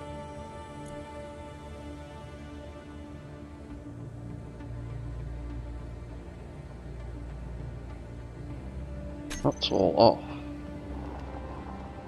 I'm not sure what I've done here, but that's been about 3.5 hours again, so I'm going to leave that there.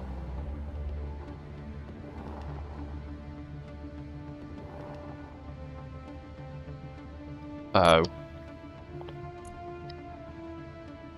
Isn't AI block still switched on?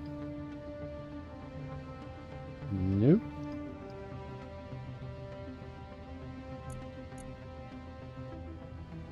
Oh. The main reactor's run out, that's why. All the little ones have still got them, but the main reactor has run out, obviously. That's why we're having problems doing everything.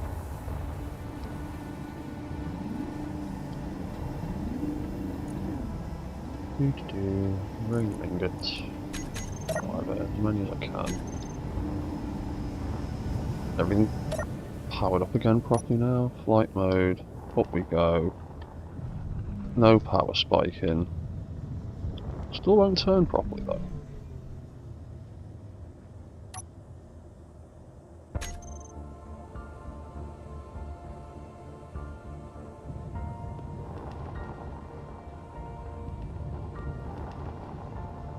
What's fighting that?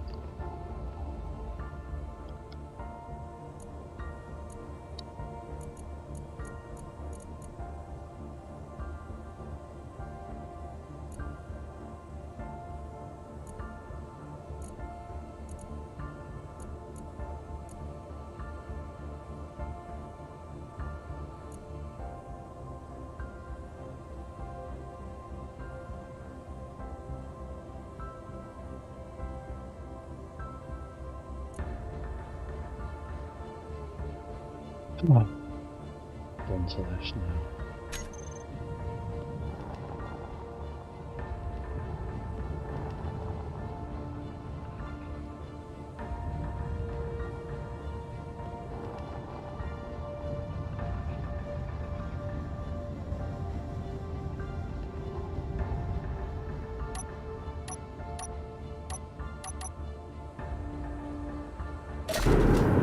Nope, wrong button.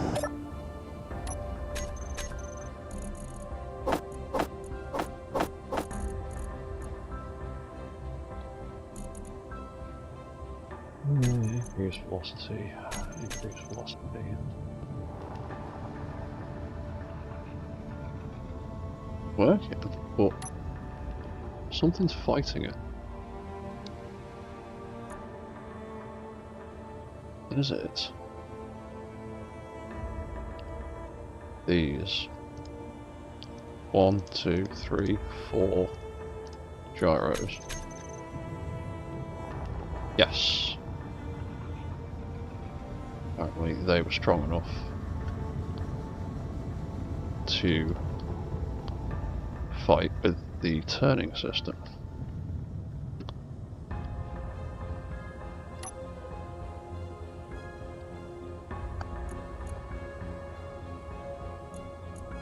Gyro.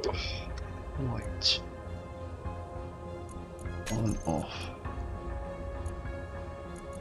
Oh, yeah, that's why.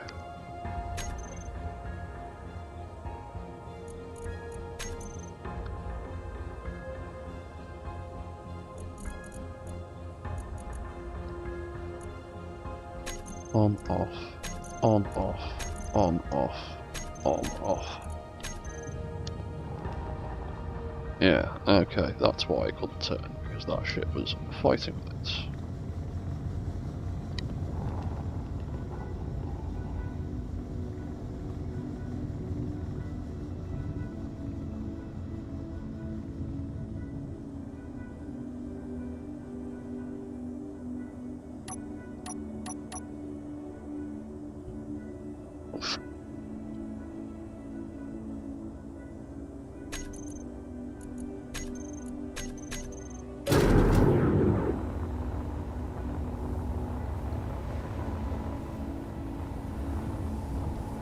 Oh yeah, that's the one I was actually working on, wasn't it?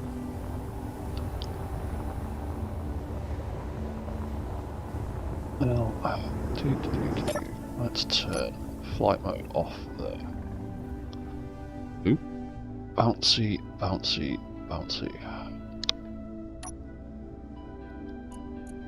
Turn raw mode on.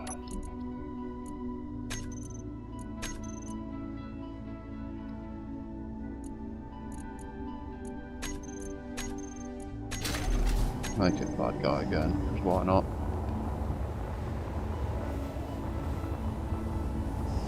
Right, so that was the problem then, wasn't it? Was the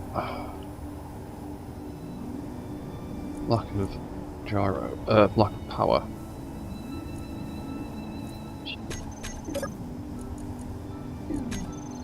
Likes then. So, yeah, we're not running out of fuel. Running out of power. We are running out of fuel though. Yeah.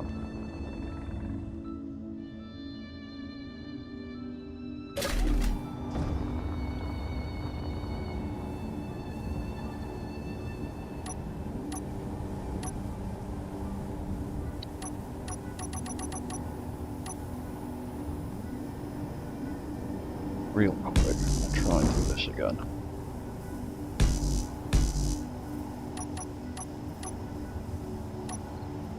Oh, don't do that. Where is it? 6. That. That.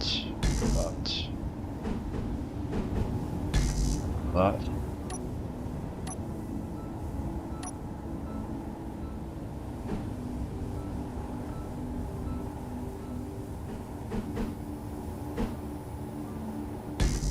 Let me go there.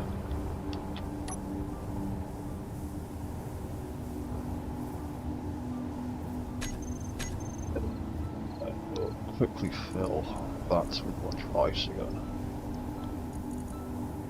Lots of zeros. Ugh, really.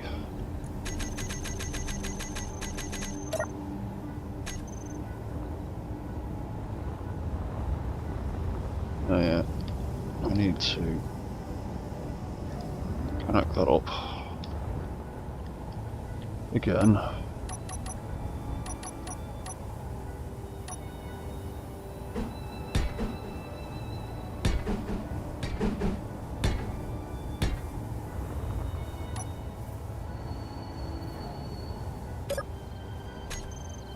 Stick a bunch of them on.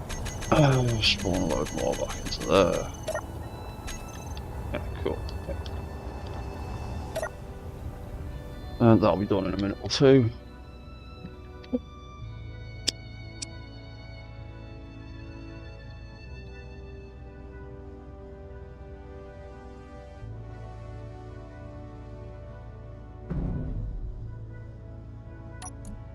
Right, so this guy's offensive settings are set up.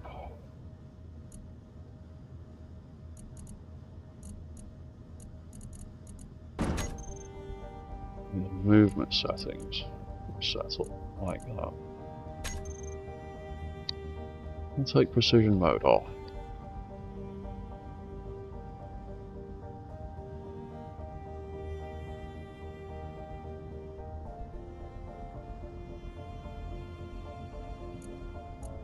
Yeah, I reckon that'll do. You go, 80% fuel's enough. I don't need him flying around for the next 10 minutes, just the next 5 will be fine.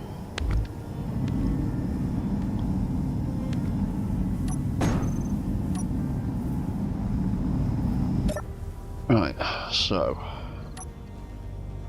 flight mode. Up in the air we go.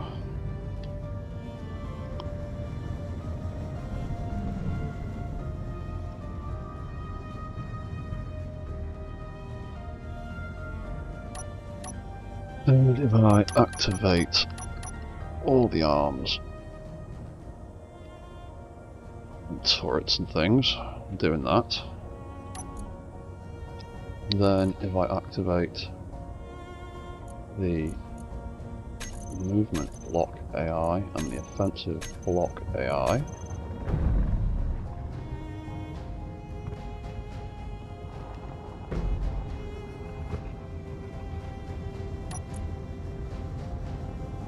and we turn off the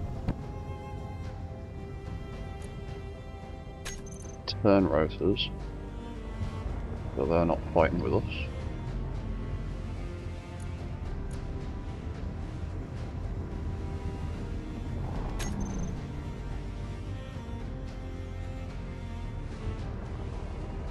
And then have a sort of flying mech battle.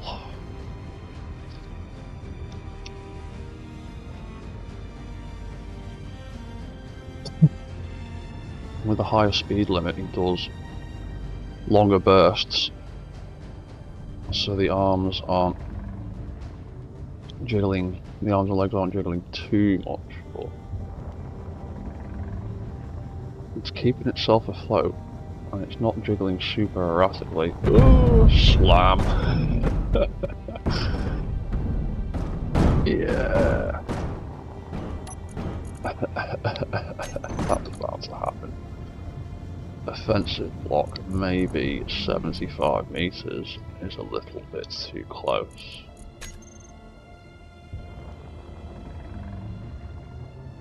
And a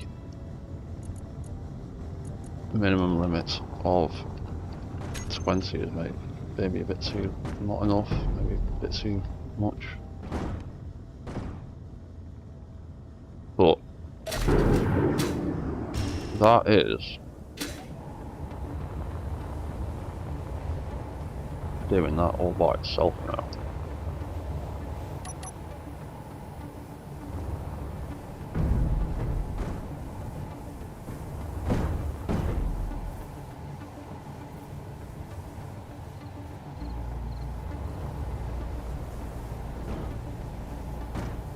He's having problems being on the floor.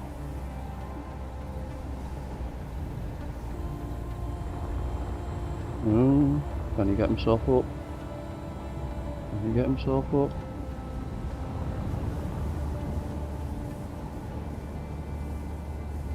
No, we'll delete him. Right, and there's no targets left to follow. So, oh shit.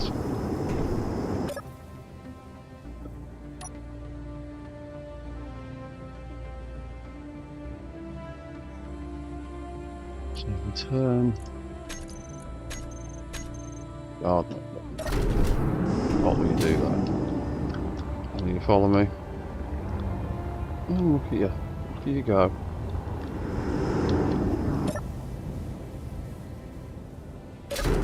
Right, cool. So if I make a copy of you, so there's another flying one, and hopefully the game won't crash.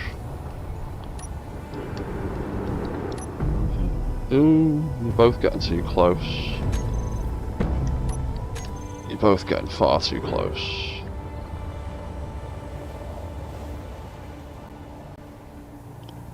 What if I stick you all the way over there?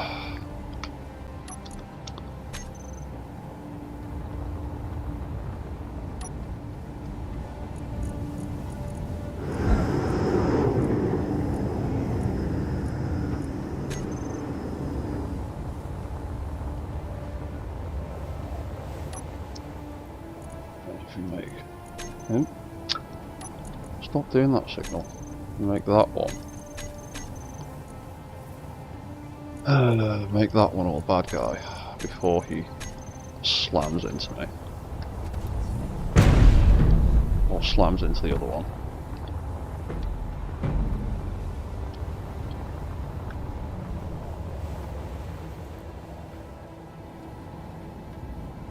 Oh, I didn't turn the patrol mode targeting on, did I?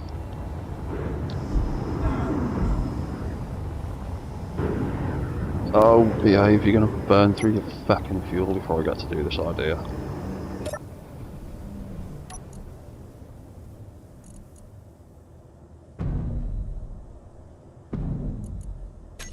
Defensive block, movement block.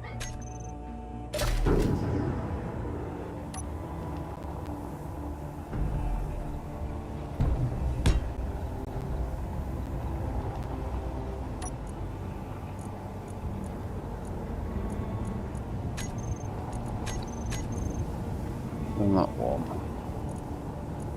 into a bad guy. And hopefully AI blocks kick in and start fighting each other.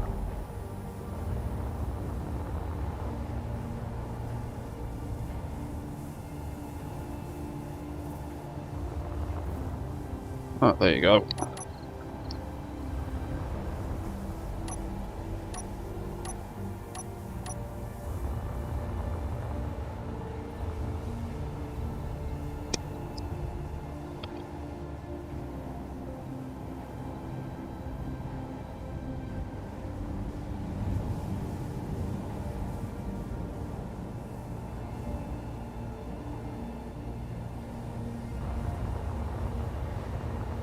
Oh, they're going to respond to each other.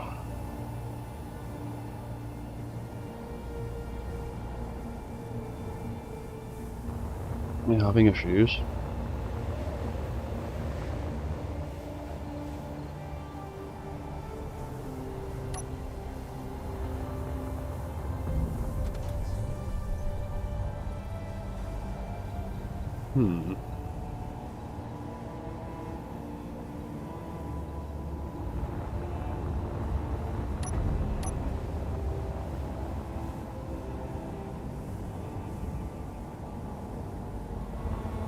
I'm definitely doing stuff. There you go, that's a bit more like it.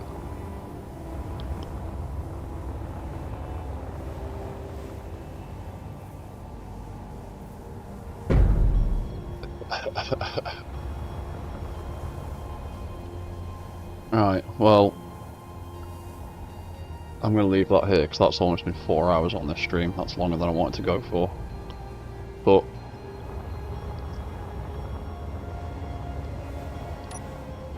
so far, that is some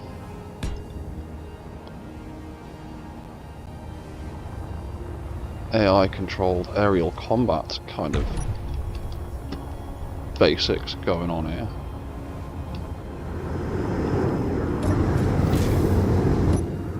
If I jump into you and I turn off all of your AI stuff, that can go off, that can go off, that can go off. Babies. Then put that stuff back on again. Then I am in full control once more.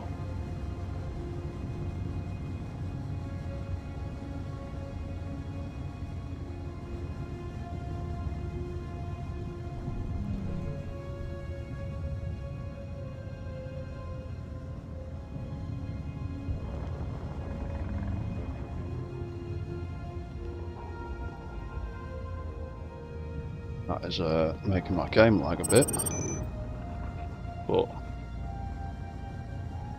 yeah, that's some aerial combat stuff for you. Or it will be when I get round to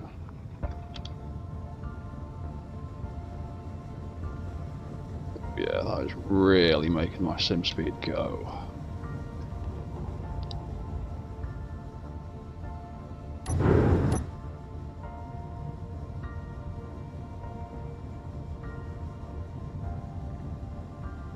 Yeah, so I might land him here before my game crashes.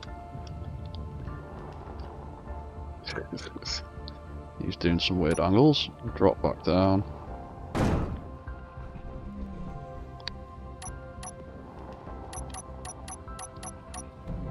Turn all the arms and stuff off. We will. Oh, where's he gone? Right, you can get deleted. You're lagging the game out a bit. But, yeah, that's not too bad.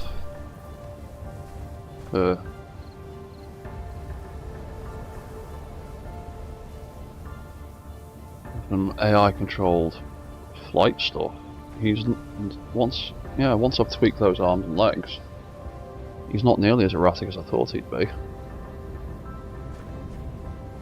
He's going to run out of fuel eventually, and then his arms and legs will stop moving, because that's pretty much what is... Yeah, there you go, I think he's run out of fuel. Yeah, because it's the hydrogen fuel that controls the system that does the arms and legs. So when that runs out, the arms and legs stop moving as much. Well, yeah, the arms and legs will stop moving, and the thrusters will stop responding properly. Well, that works pretty damn well. I'm happy with that. So, we've got a guard mode that works pretty well. We've got a patrol mode that works fairly well. And that's the beginning of some flight control stuff.